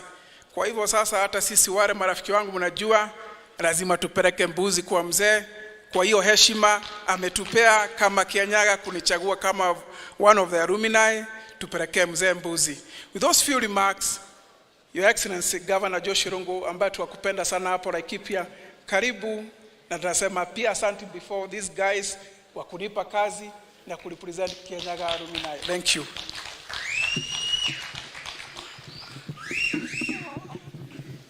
Asante. Your Excellency, the Deputy President, my brother Rigathi Gachagua, viongozi wale tuko na wao, my colleagues, governor, the CS, the PSs wale wako hapa, wabunge wote na viongozi wote na wanafunzi, watoto wetu. God is good and all the time. For me, I don't want to take a lot of time. Sisi tumekuja hapa, His Excellency, kwa sababu kushikana pamoja na wewe, kusimama na wewe. Sisi ni jeshi yako kule mashinani. Mara nyingi husikii ile kelele kutoka kwetu, ni kwa sababu sisi ni kazi. Na ndio tunaashia wengine watupe mawe. Sisi kazi yetu ni fanye kazi kulingana na vile uliahidia wananchi tutafanya.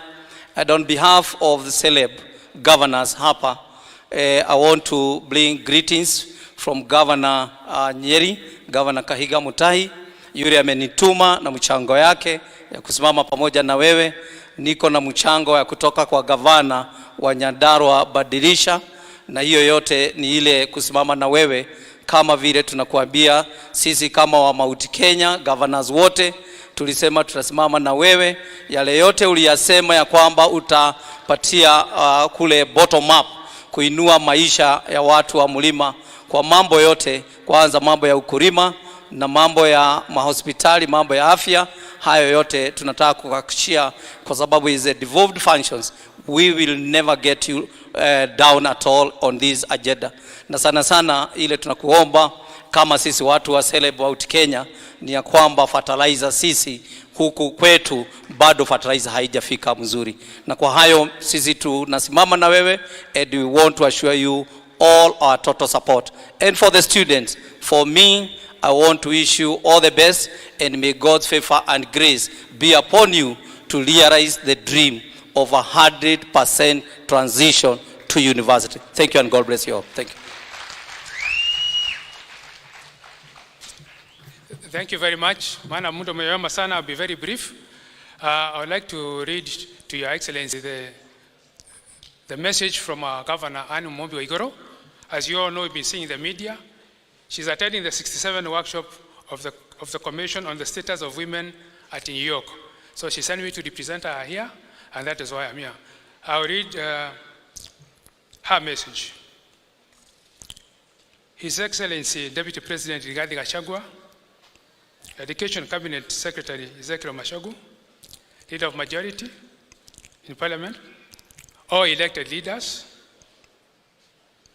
Speaker of the County Assembly, members of County Assembly, Board of Management, the principal, school principal and teachers, the alumni, students, good afternoon. I am pleased and honored to join you here today. Your Excellency, as you take some time out of your busy schedule to visit your former school for the first time as a Deputy President of our beloved country.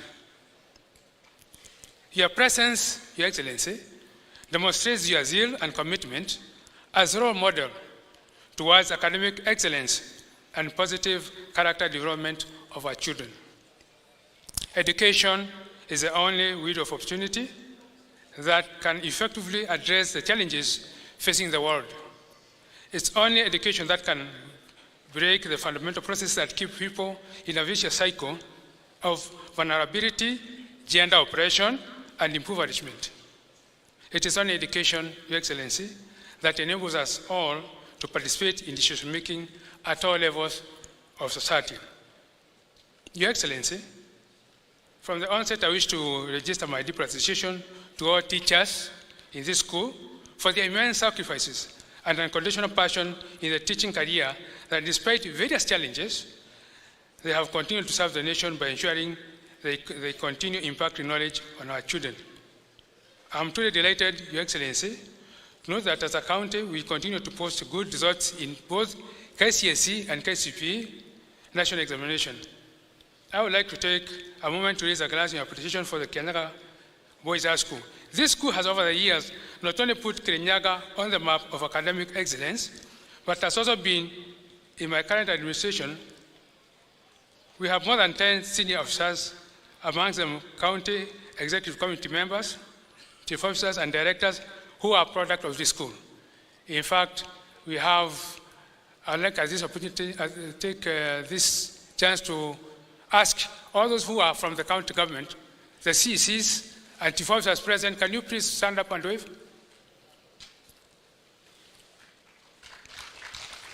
Your Excellency, this school has produced, we have about 20 employees in the county government from this school.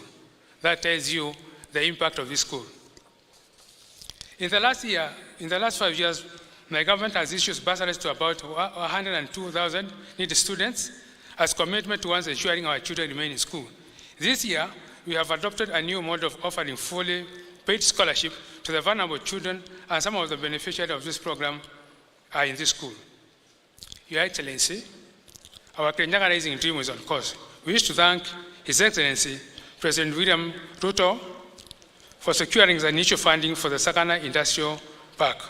On behalf of the people of Kianyaga, I also wish to thank you, Your Excellency, for considering us for the affordable housing project. Thank you very much.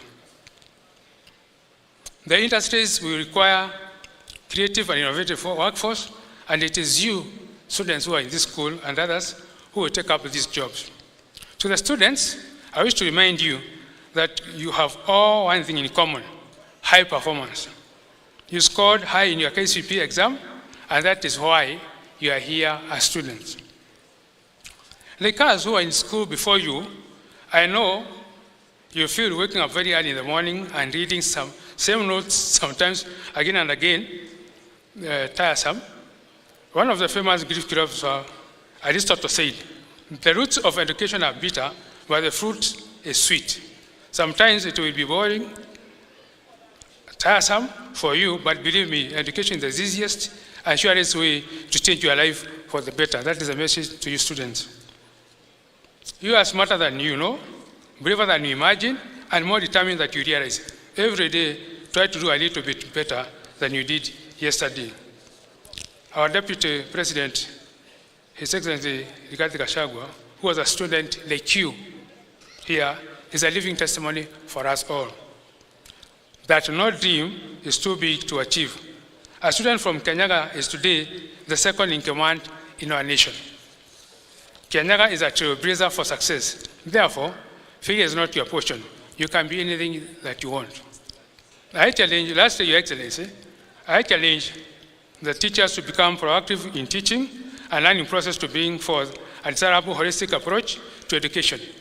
Let us put more emphasis on positive character development of our learners. God bless you. God bless Kianyaga. God bless Kenya. Allow me, Your Excellency, kidogo tu kabla niite leader of majority, kusema tu jambo moja tu. Your Excellency, najua nilikuwa speaker huko kwa county. Kwa hivyo, najua what goes on also there. Lakini, hapo hakuna mambo mengi. Umesikia Excellency amesema, she's not involved. She's very busy kupeleka Kianyaga mbele and to work with the national government. Hii ni mambo ya kumenyana. Kuna watu wapi hapo? Wanasukumana kidogo. Wanapelekana hapa hivi, pale hivi. Lakini watazoeana ni mwanzo tu. Unajua ni ile mwanzo. Hata nikiwa hapo, nilikuwa niona hiyo maneno tu. So, I'm very sure that hiyo ni jambo la assembly itself. Haijakuwa, nina hakika, our speaker, we should be able to resolve that issue. Kabla tupeleke mambo huko mbele, tuonyeshe show leadership, tuonyeshe umejaribu kutatua hiyo maneno. I want to assure your Excellency, hakuna mambo makubwa hapa. So at this moment, ningetaka kumuita na kumkaribisha Bwana Ishongwa. Tunakupenda sana, leader of majority. Karibu sana. Na tunajua unakujanga sana huko Kenya na muendelee kuja hivyo. Na Your Excellency, uendelee kuja hapa. Thank you for karibu.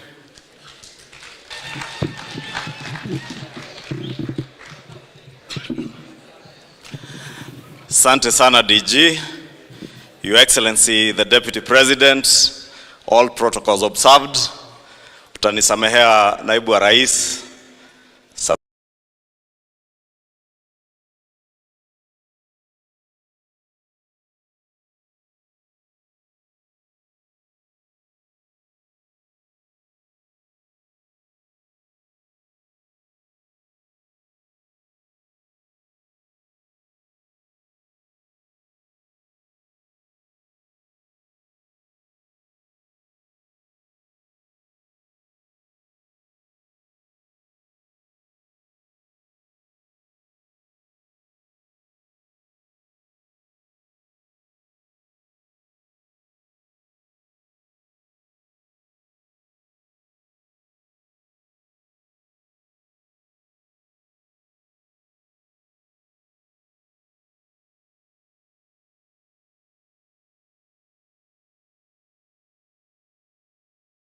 Sababu najua masaa yamesonga sana na hawa. Your Excellency the Deputy President Republic shule hii ya Kianyaga, I was here 1979, 1980, form 3, form 4. Na sisi tumesoma hapa zote, brother zangu wote watatu na waine alikuwa mwalimu hapa. Asanteni sana. Asante. Chero. Basi, asante sana.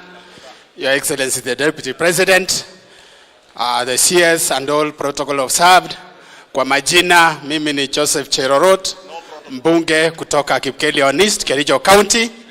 Ningependa tu kusema kwamba Jumatatu wale wanataka kuongoza mambo ya maandamano waanze na familia yao, ndio tupate kuona kweli hawa ni wajaziri. Asanteni sana. Thank you.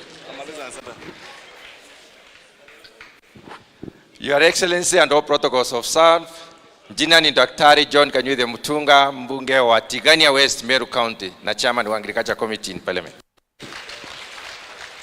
Okorino. Your Excellency the Deputy President, kwa majina naitwa Mushangi Karemba, mimi ni mbunge wa Runyenjes, na hapa Kianyaga ndio nimeona Mukulino wa kwanza kuimba wimbo ya Mwomboko. Sijawahi ona hiyo mahali kwingine. lakini nataka nitangazie Wakorino wote duniani, siku ya Monday ni siku ya kazi. Hakuna kwenda maandamano. Na msidanganywe ati kuna maandamano ya amani. Huyo mzee ameongoza maandamano mingi na hakuna maandamano hata moja imekuwa ya amani. Kwa hivyo tuende kazi on Monday na iwe hivyo. Asante sana. Your Excellency, majina yangu ni Wabo Wainaina, mbunge wa huko Udhaya, na mimi ni mfanya biashara huko Nairobi, na tunataka kusema kitu moja. Mimi ndio naongozaga Nairobi mambo ya maandamano. Na huyo mtu aambiwe tunamngoja huko hapo wa biashara huko Nairobi. Made tutafungua biashara kama kawaida. Mimi naitwa Mauti Kenya, mfanya biashara Nairobi, na tunamngoja. Tutaendelea na biashara kama kawaida. Asanteni sana. Your Excellency, all protocols observed. My name is Major Donk, Benjamin Gadhiru Mwangi, Member of Parliament, Embaka Central Constituency in Nairobi County. And we are happy to be here, lakini we just have one message. Iyo maandamano, tumempatia ruhusa aandamane, lakini akiguza biashara ya mwananchi, biashara yoyote akiguza, tutadeal na yeye. Wewe askari mkiwa na president, wekeni ndani. Sisi tutadeal na hao wenye wataharibu mali ya watu kwa hiyo Nairobi yetu. We will not agree on it. Asanteni sana, Mungu awabariki. His Excellency the Deputy President of the Republic of Kenya, and all protocols observed. My name is Gachagua Mwangi, mbunge wa Nairobi, Embakasi North, na chairman wa trade. Tutachunga wanabiashara Nairobi, na tunauliza Deputy President kwamba mtu akisema kwamba ni public holiday na yeye hayupo katika serikali, tunashangaa yeye ni nani. Tumesikia wengine wanasema ati tuitwe maumbwa, tumeshangaa kama tuko kane gani. Hawa watu hawana nia mzuri, na kwa hivyo turuhusu tufanye yale inaweza kuwa ikitaka kama kukaunta.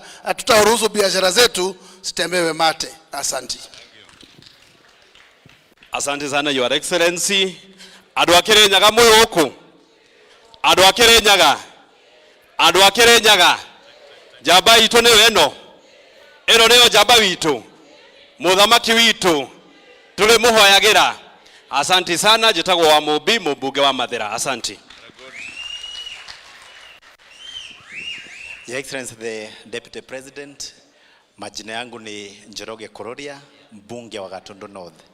Nimekuja kuleta Deputy President na nimeona Kianyaga ni mahali pazuri. Asanteni sana. Your Excellency, na andũ a Kirinyaga mũrĩega. Njĩtagwo Duncan Maina Mathenge, mũmbunge wa Nyeri Town. Ithuĩ tũrauga arĩa maratongoria maandamano matongoria andũ ao, na ithuĩ nĩ tũgatongoria andũ aitũ kũgitĩra biashara na wĩra witũ Nairobi. Your Excellency the Deputy President, waziri na viongozi wote ambao tuko hapa, hamjaboni. Njĩtagwo Njoroge wa Wainaina, no ũmũthĩ thaa 11 tuma kũrĩa kĩrĩma-inĩ rũgongo twĩna President, na nĩ twaririe na Mwenyaga, na nĩ aririe na nĩ tũheirwo majibu ati all will be well on Monday. Au mũtikagĩa na nganja, tuma kuo abeno isawa. Your Excellency, Vice President of the Republic of Kenya, all protocol observed. Majina yangu ni George Koimbori Ndongo, mbunge wa Juja. Your Excellency, munakumbuka mimi ndiyo hasla namba 1. Pale Juja tulimenyana na hao watu wakati wa by election. Na hao watu tulimenyana nao ndio wamejitokeza tena Monday wanasema kuna holiday. Kama Raila Amolo Odinga, wewe ni mwanaume kutosha. Mbele ya siku ya kesho tunataka uweke siku ya tarehe 20 hiyo ya Monday iwe public holiday, uweke kwa Kenya Gazette ndio tukutambue ya kwamba wewe ni mwanaume. Asanteni sana, Mungu awabariki. Thank you, Your Excellency. Niko na ujumbe kidogo kwa wanafunzi wa shule hii. This morning, I gave a call to my friend, Senator Isaac Mo.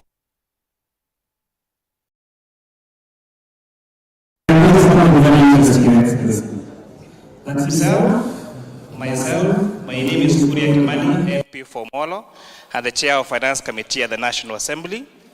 The Honorable Dendi Nyoro, the Honorable Karemba Mbunge wa Runyenjes, the Honorable Pato, tulikuwa Kenyatta University at almost the same time. And we're telling ourselves there is something that God is telling us that were in that school almost the same time. And then, coincidentally then, His Excellency the Deputy President is coming to the school that he was. And if you check how our pattern is, I am telling you, the students of this school, God is speaking a message to you by the choice of His Excellency the Deputy President to come here to celebrate this great day at Kianyaga Boys Secondary School. I come from Molo. We know what political violence has done for us. And we saw and we said, never again. We are telling Laila, wacha kujificha. We know what you want to do. You have seen we have a plan to bring down the price of unga. You have seen we have a plan to bring down the price of fuel. And because you do not want us to accomplish that plan, that is why you are bringing all this stupidity and nonsense. But let me tell you, we'll be there to take care of you and to make sure you don't take this country to anarchy ever again. Thank you very much and God bless you. Your Excellency, the Deputy President and my friend, CS Education. My name is Jane Kihara, mbunge wa Naivasha. Nashukuru kuwa kwa hafla hii. Your Excellency, you know we have a similar program, although tunaanzanga primary sisi tunarudi kijiji. I want to address our former President, Uhuru Kenyatta. I have never addressed him on a podium. Your Excellency, we must tell Uhuru, if he is not in this mandamano thing, he should come out. We have heard him say that Raila is still his leader and his president. So what we are saying is, our former president, if you have a hand in this mandamano, come out and talk. I come from the Rift Valley, where we have tasted clashes, political clashes. Our former president, you are taken to The Hague. You know, I almost landed there with you. Our former president, come out, Uhuru Kenyatta, and you tell us your position on this mandamano. Number 2, to my friend and my party leader, former Martha Karua. I heard her say that we open the servers. Can she tell us how many votes Raila got in her polling station, so that then she has a reason to doubt the votes we got?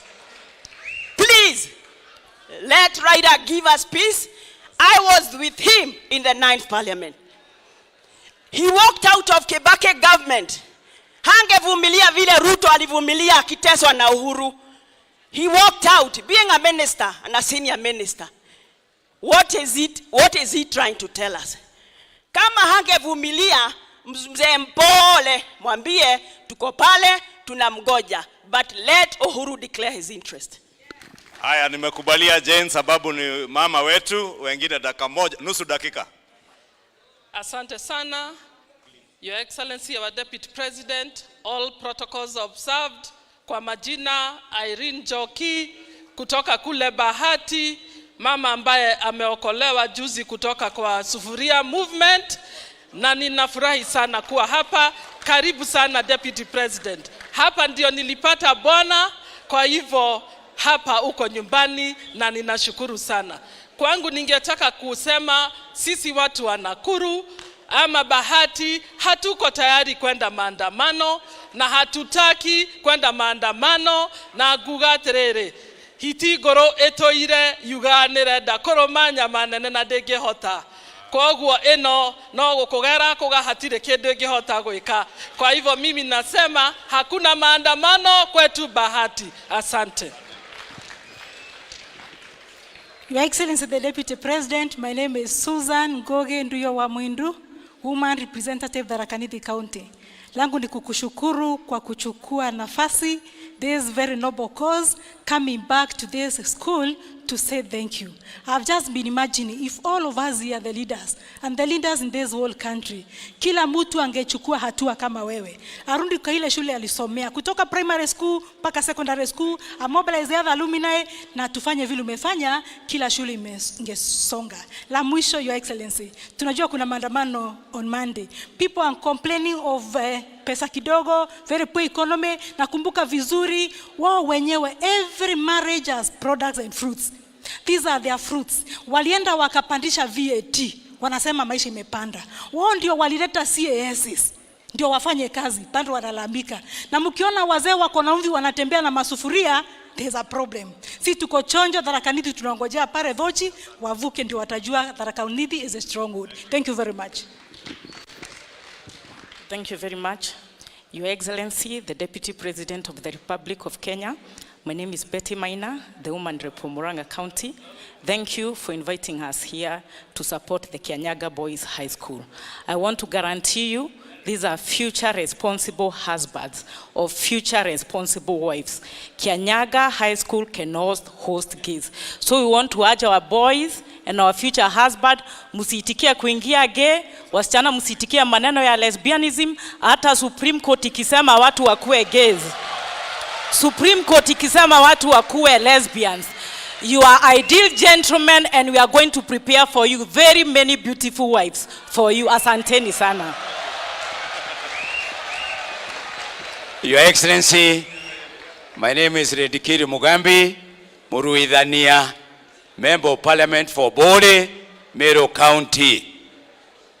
Mimi nataka kusema hivi, tumeshoka na kitendawili, na mimi nataka niseme mambo ya Kalonzo Musyoka kwa sababu is alumni of Meru School. Wakati Gachagua alikuwa anaongea, akasema Itumbi, mimi pia ni alumni wa Meru School.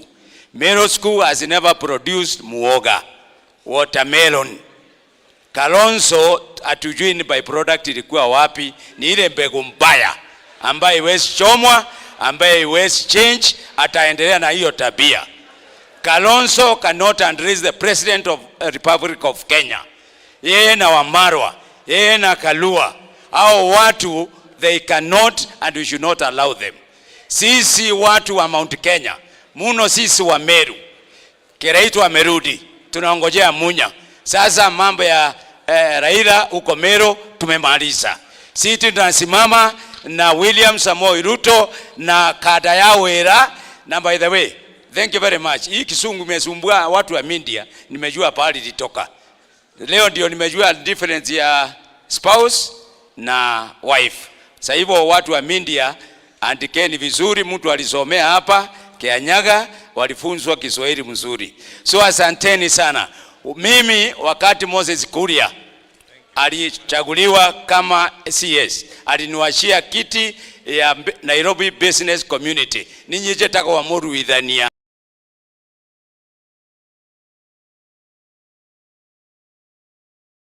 na wira wako ne kuruithania na leo ndemeterere Nairobi.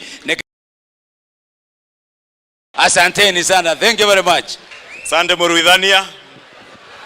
DP na wageni, Bwana Yesu Alexander Munyimondigi, Senator Embu County, Vice Chairman Agriculture. Yangu ni kidogo. Embu County, sisi tunataka maji. Sisi tuko na janga la njaa.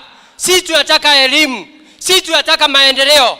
Na kama tarehe 8 mwezi wa 9 mwaka jana tulichaguana, asua mimi Kiambu County sikuwa na agent hata moja, nikuwa NDP Kenya Kwanza. Nilipitanji, wale wanasema waliimbiwa na wakaenda kotini. Nataka tuwaambie, wakati wa Uhuru kulikuwa mkate nusu, wakati mwingine kulikuwa na mkate nusu, lakini muambie hata toast hakuna. Ya pili, Kiambu County bwana CS wa education, walimu wetu wale wako Tharaka Nithi, wale wako Kitui, wako Machakos, wako Kianyaga, tunakurequest. Rais alisema Warundi ukienda pale utusaidie. Asante, mbarikiwe sana. Ni mimi Senator wa Kiambu County, mbarikiwe. Your Excellency the Deputy President, mimi najulikana kama Karugo wa Dhang'wa, Senator wa Kiambu. Na hao vijana wa Kianyaga wameniambia nikuambie Your Excellency, Monday hapa hawana maandamano, watakuwa class wakisoma sababu wanataka kuwa number 1. Asanteni sana na Mungu awabariki. Asante sana Your Excellency. Kwa majina yangu mimi naitwa Joseph Githuku Kamau. Mimi ni senator wa kutoka county ya huko mbali, huko Pwani, county ya Lamu.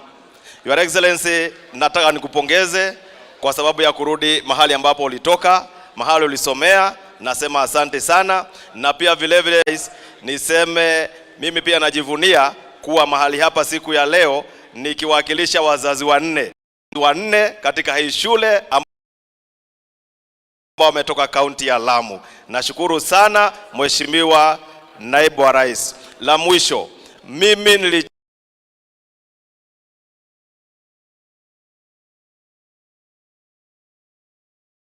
ambacho ni cha Jubilee na kiko katika mlengo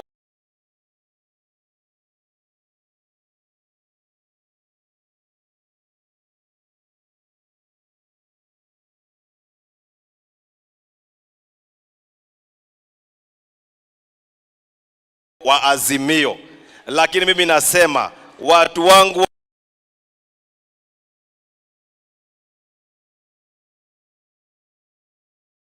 mimi kama mwana Jubilee, mimi nafanya kazi na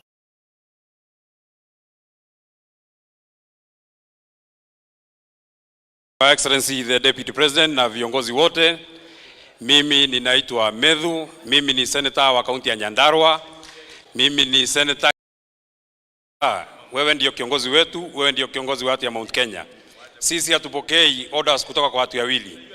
Your Excellency, siku ile tulikuwa na wewe pale Nakuru, mimi nilikuomba kwa heshima sana unikubalishe ile siku watu wa maandamano watataka kuja Nyandarua.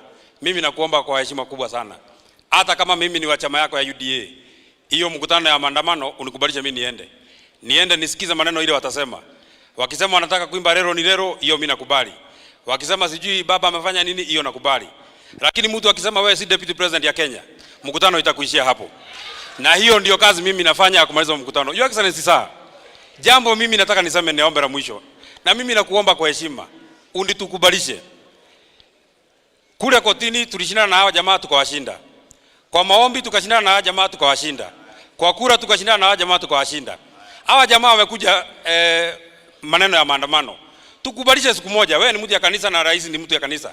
Tukubalishe siku moja, tupigane na hawa jamaa moja kwa moja tupigane na hawa jamaa, tuelewane. Na mimi nimejichagulia yangu, Your Excellency. Ile mtu anaitwa Sifuna alitusi wewe, hiyo ndio mimi nataka upange mimi na yeye, na mimi nitakuletea ushindi. Asanteni sana watu ya Kianyaga na Mungu awabariki. Asante sana Your Excellency the Deputy President. Hitifaki zote za uongozi zikifuatiliwa. Your Excellency sir, niĩ ndikwenda kwaria maingĩ, ndi senator wa kũrĩa Nyĩrĩ, no ngwenda kũgwetũka mũgambo kamwe. Mĩgomo ĩno ĩrabangwo nĩ tũramenya mũndũ ũrĩa president witũ aratuĩte ambassador wa thayũ thĩinĩ wa East Africa aroka gũthũkia kwao.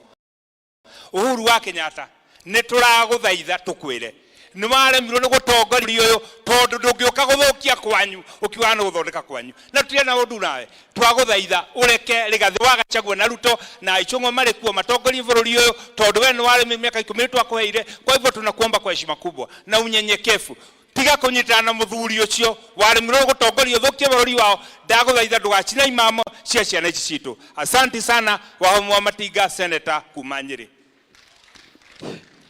Haya, asante Mheshimiwa Deputy President. Naona gavana wangu hapa Mheshimiwa Muthomi Njuki, naona CS Education. Na watu ya Kirinyaga, serikali yote, mugeni bwinde. Mimi naitwa Senator Mofire. Senator nani? Natoka Tharaka Nithi County.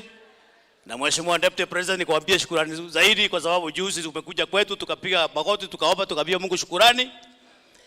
Na leo tuko hapa Kirinyaga na mimi nataka kuambia kwamba kwa huyu ndugu yetu mkubwa huyu tumekope mambo mengi zaidi. Mzee tunakuiga sana sababu wewe ni mtu uko na connection kubwa sana na watu yako. Ukiona Deputy President anaenda all the way mpaka pale alisoma kutoka 1983, hiyo ndio heshima. Makofi kwa Deputy President tafadhali kwa heshima. Ya mwisho Deputy President, ninyi ndio mlipatiwa nafasi ya kupeana services kwa Kenya. Msikubali kuingizwa kwa siasa na huyu mzee wa zamani. Anataka kuwashikashika hapa miaka 5 na Kenya itasema kwamba serikali ikufanya kazi. Msingizwe kwa siasa Saraila, huyo ni mtu mwenda wazimu. Tunaambia dhira mwanzo wetu na vijana msingizwe kwa hiyo biashara ya mange. Mnasikia? Vijana oye! Mofaya! Pamoja sana. Vijana hai. Vijana mwa. Your Excellency, the Deputy President, the Honorable Rigathi Gachagua, and all protocols observed, I'm so happy to be here. And Your Excellency, you're not only a truthful man, you're also an honorable man. For you to come here to your old school to be with these boys and to enter them and to inspire them. I am challenged, and Your Excellency, I was in the Limuru Girls High School, and I am challenged, and I am planning to go there. I talk to the girls, niwafundishe kukaa ngumu, si ndio?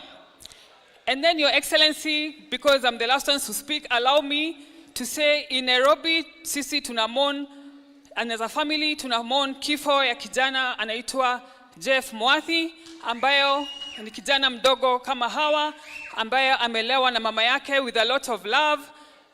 Alafu tumeona kitendo ambayo imefanyika kwake, and because I have been involved from day one at Kasarani Police Station, I can confirm, Your Excellency, that the police at Kasarani Police Station were involved in a cover-up of the murder of this young boy.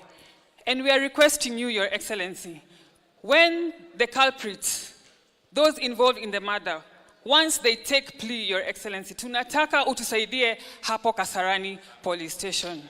Tunataka uchunguzi na streamlining ifanyiwe hapo, kwa sababu hiyo community hapo hakuna police station. In fact, nimeona watu wanaandika kwa Facebook yangu, hiyo police station ifungwe, mfungue soko hapo Kasarani. But Your Excellency, we trust you na tunajua wewe ni kanda ya wira. Thank you very much. Asante. Your Excellency, ukiangalia mahali microphone imeishia hapa na tulianzia hapa. Ujue kazi ya kumanage time na wanasiasa ni ngumu, lakini tunaomba msamaha kwa hayo. Your Excellency, mimi sina mengi. We only did that so that this young men of Kianyaga boys may see the kind of political force that you have come with back to your alma mater, Kianyaga Boys High School, where you are shaped as a young man, na ukarudi in Gachagua as a DO, and you serve the people of Gachagua and Kirinyaga. Na sasa umerudi hapa, not as an old boy only, not as a former DO, but as a sitting Deputy President of the Republic of Kenya. Pigieni Deputy President makofi. And Your Excellency, you may not know it, but it is a great inspiration to these young men who are studying in this school today, and to many young people in this country, that your leadership and that of our President, William Ruto, and indeed, your win and our win as a Kenya Kwanza government under your leadership and that of President William Ruto, two men who are children of unknown fathers and unknown mothers. A young boy who was born in Sugoi village is today the President of the Republic of Kenya. A young boy born in Herega village in the neighboring county of Nyeri attended Kianyaga High School, is now the Deputy President of the Republic of Kenya. Na ndio Mheshimiwa Naibu wa Rais and I know you have also served. Kwa unyenyekevu, having stepped down as a senior public officer in the office of the president to serve as a personal assistant to our former president, President Uhuru Kenyatta. And it is not many people watanyenyekea kutoka kazi kubwa kwa ofisi ukubali kuwa personal assistant ya mtu. And you are a personal assistant not to the then president. You are a personal assistant to a presidential candidate. Sababu Uhuru wakati ulikuwa PA wake hakuwa rais, alikuwa anatafuta. Na ukamfanyia kazi kwa heshima. Na ukafanya kazi mzuri. Mkajaribu kusukuma yeye, lakini akakuwa mzembe kidogo,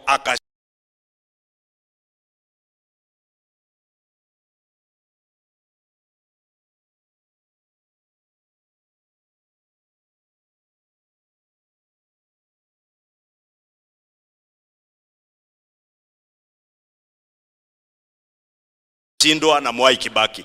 Na dunia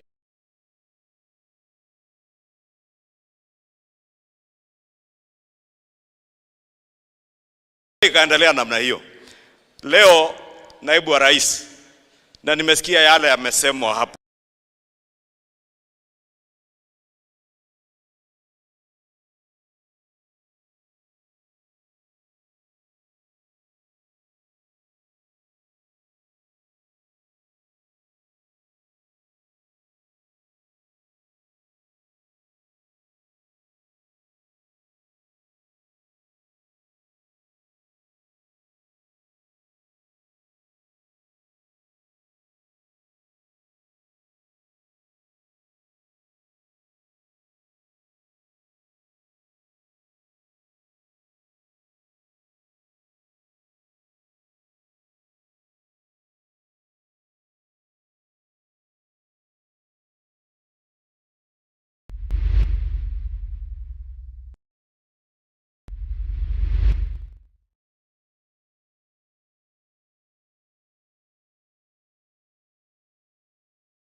Deputy President,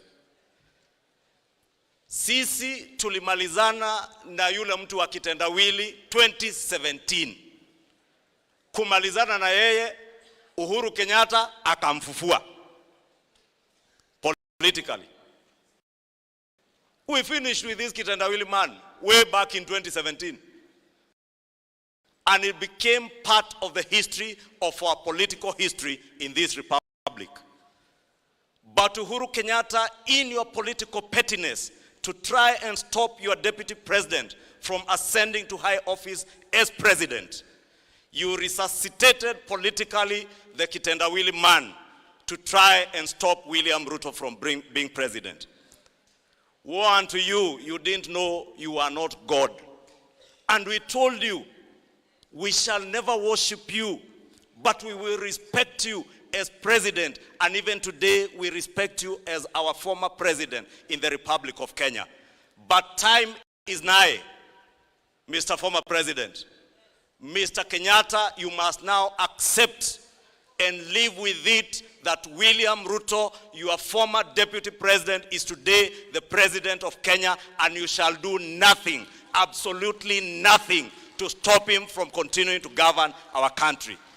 Your former PA is today the Deputy President of the Republic of Kenya. And we call you out today, Uhuru Kenyatta, because you are the principal sponsor of the demonstrations being orchestrated by Raila Odinga. Raila Odinga is a mercenary for hire, hired by Uhuru Kenyatta. Na hiyo sio mambo ya kudanganyana. Tuliwaona jana.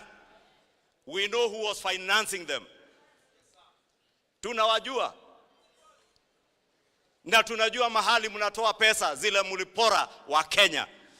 And today you want to incite Kenyans that the cost of living is high.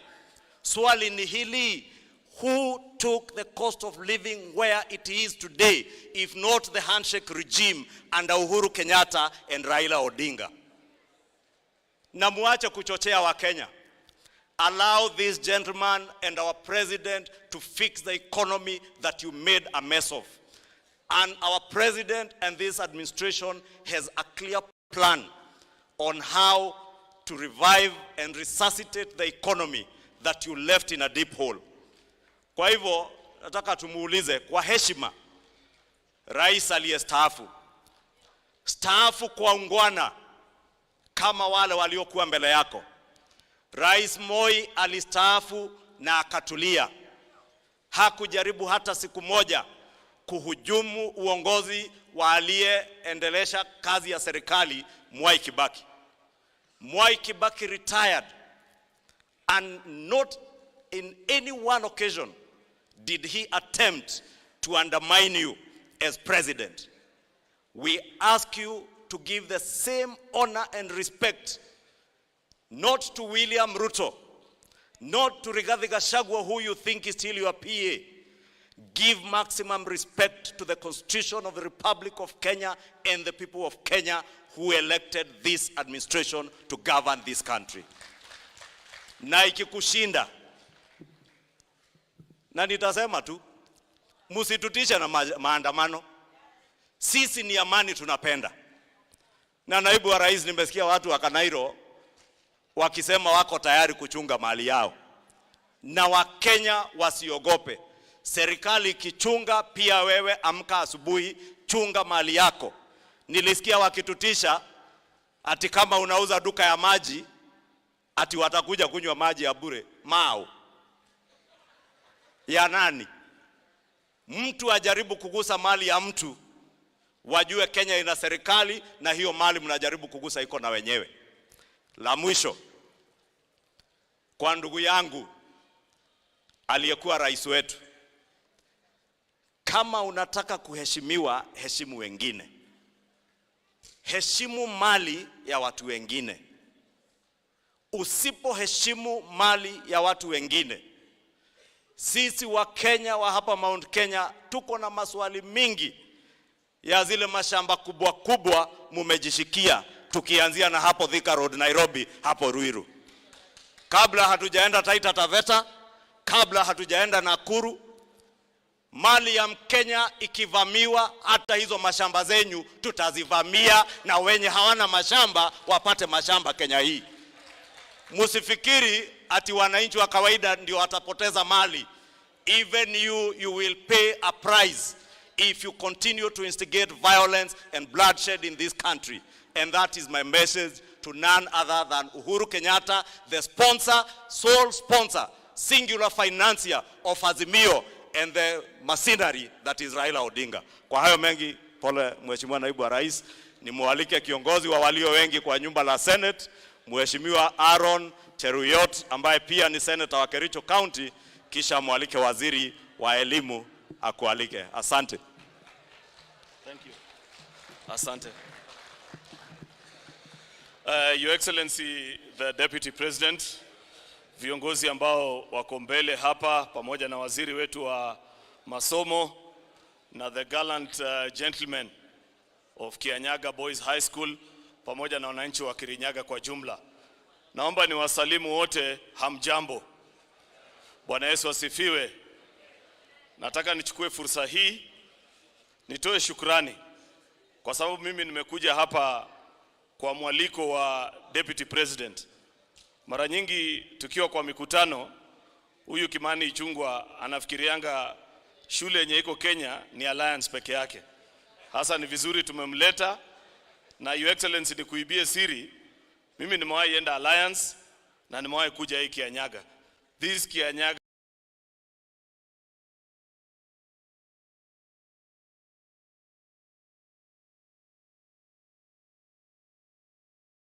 is a far better school than Alliance.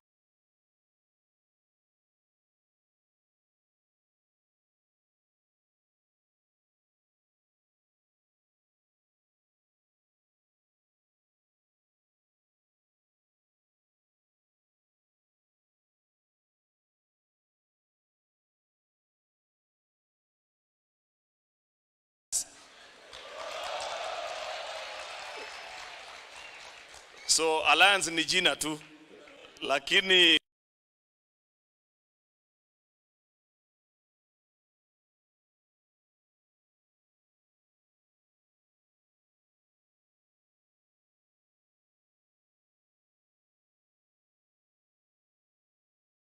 that as you dream and as you 2023, it means the rest of the world is your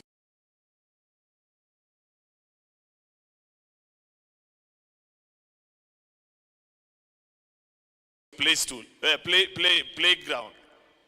Go and conquer the rest.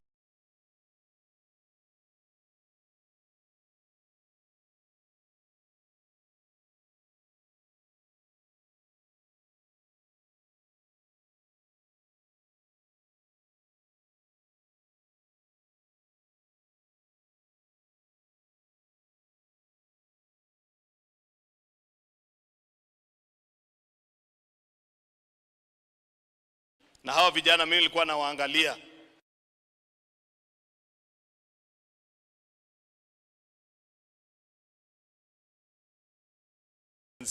lakini the whole point is they felt very encouraged. I could see how they looked at you with admiration, knowing that they too can be great and achieve the success that you have achieved. So we wish them well, na mimi najua they will achieve greater things, especially with you at the helm of leadership. Mimi nasikia walikuwa naitwa Kalahari, lakini nimeona ile project umeanzisha ya maji. You will turn this place to be a green, beautiful space because of the water that you'll give to the young boys. Mambo ya kwenda kwa mto itaisha sasa. Hamwezi enda kwa mto shule ya Deputy President. So congratulations, Your Excellency, for what you've done. Secondly, pia nimetembea hapa Kirinyaga sababu nilikuwa nataka nione hii watu ya Kirinyaga, Your Excellency. Unajua mimi sitoki eneo hii.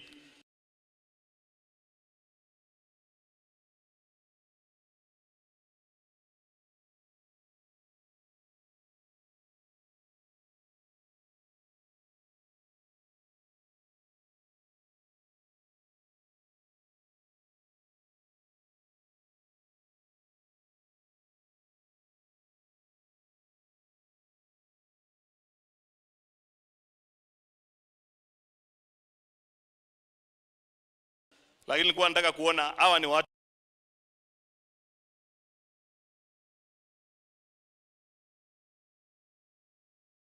wa aina gani, sababu ya ile miujiza walifanya. Unajua kwa siasa mwaka uliopita tulikuwa tunaambiwa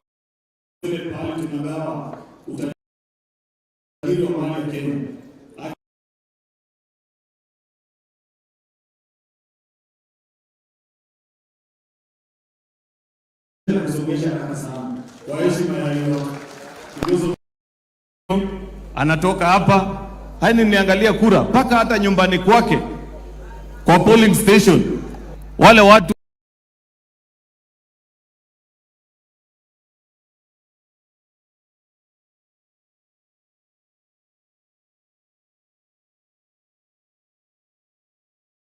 walimkataa na wakakuchagua wewe.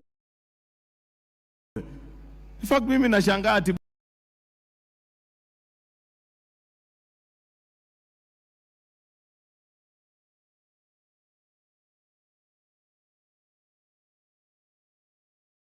yeye anapambana kwa maandamano na anashika microphone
That's here, the CSS, and my good friend Kanondombi was the principal of this particular school during that particular time, and as we were trying to compare notes, he still remembers the three teachers who were good friends of mine then, including one from my community teaching English language. Your Excellency, I'm as strong and as heritage as I am, because there used to be some very special, nutritious kind of vegetable that we cherish in our community, known as saga. And during that particular time, Kikuyus never used to consume, and it's a delicacy within our community. And my good friends used to go and pick it for me, and that's why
you see the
here my chief executive officer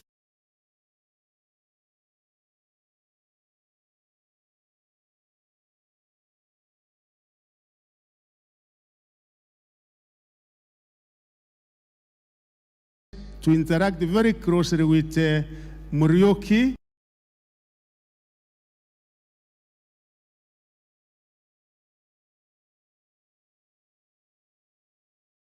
People of Alliance Boys and the one Alliance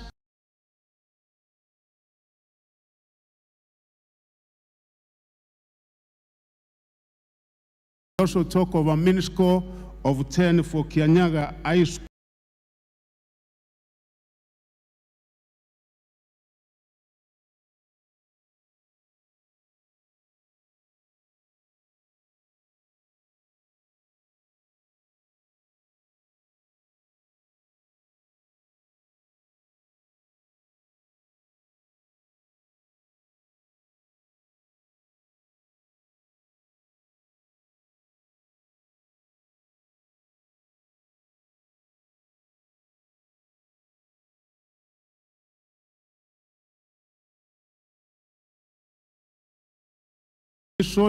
and also the ministry.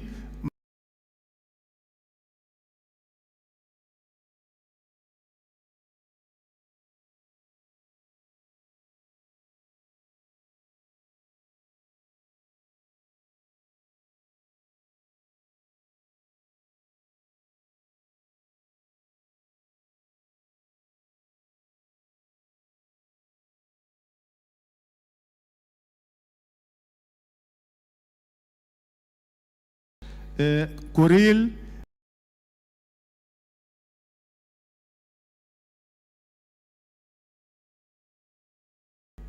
Principal Secretary.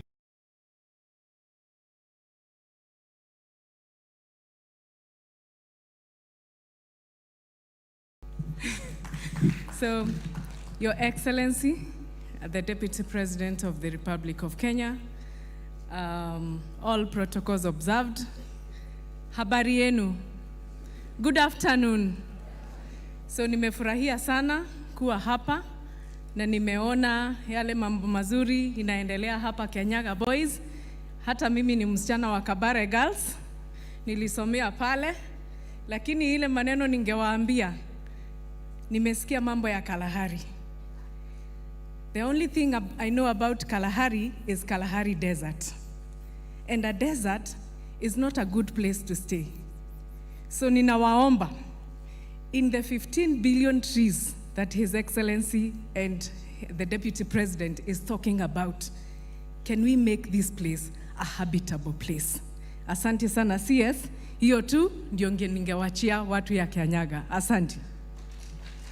Your Excellency, in a minute also, let me introduce the CAS's designate who are here. We have our good friend, Honorable Kimani Nguchiri, CAS Rands.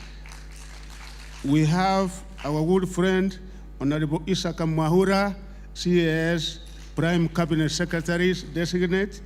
We have our good friend, who is again from this particular area. Dennis Itumbi, where are you? Come here. On the minute, Your Excellency, this is from here, and he has done great work for this country. On 1 second. Dennis Itumbi.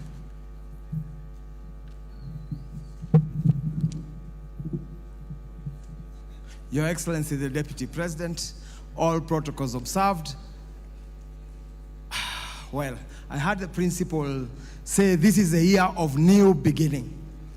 For me, it feels special as a new beginning because just 2 years ago, President Minister of Education and Interior to kidnap me, beat me up, break 4 months recovering just because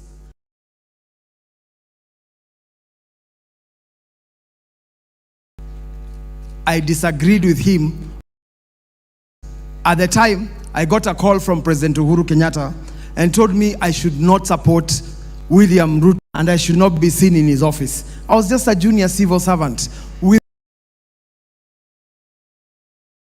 no effect, and I expressed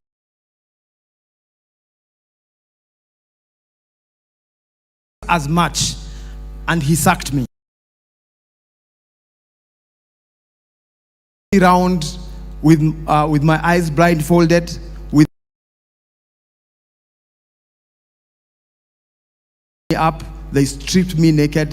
They put their fingers into my eyes, wanting to make me blind. I shed blood just because I supported someone who they did not support. Today I mark my birthday here in your presence, Your Excellency. And this is also home. I really thank you, Your Excellency, and the President for appointing me to lead to play a part in leading the ICT sector. They told me at the time, many of them, not only the two I've mentioned, that I will amount to nothing. Today I stand here to tell them, mtadu. And I can assure you, Your Excellency, I'll play my part. And thank you very much for bringing me here. To the students of Kianyaga High School, it is possible. Let no one tell you you must kneel before them to achieve your dreams. It is possible to achieve your dreams, because we also came from the village. We went to Nairobi. We did not know DP Rigathi Gachagua. We did not know William Ruto, but now we are here. It is possible to achieve your dreams. Thank you very much, and God bless you. It's only through the grace of God that this man is arrived. Your Excellency, with your permission and for the sake of our students here and the alumni, kind allow me 2 minutes to make very few remarks. Your Excellency, it is with great honor to join you for this visit to your former school. I could write to most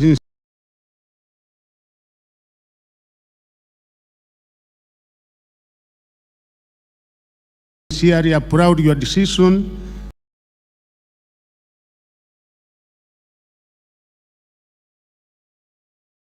together with your schoolmates to visit this great institution.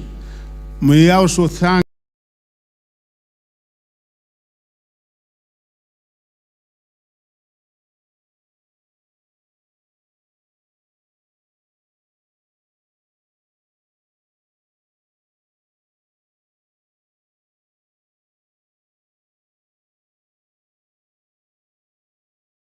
of the old points of this great institution. It is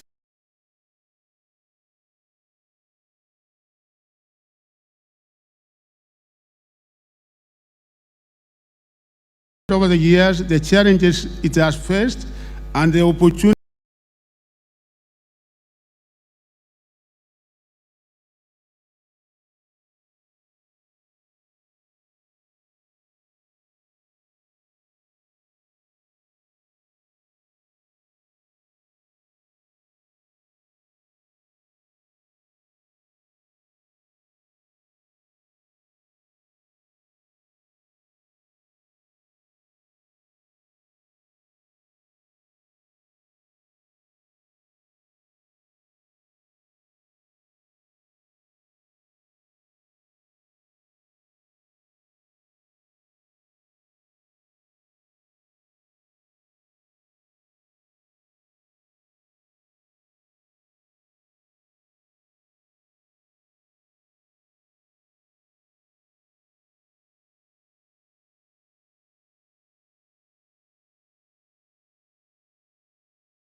should be able to leverage on the alumni network,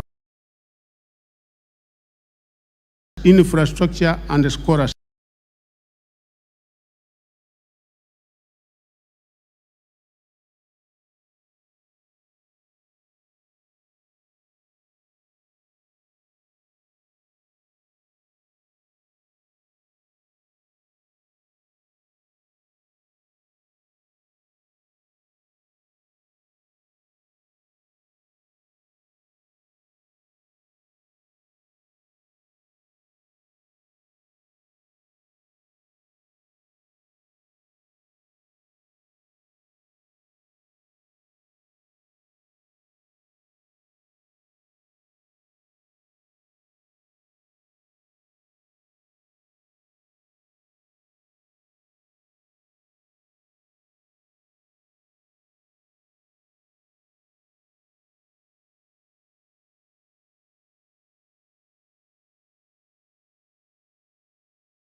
want to make it clear that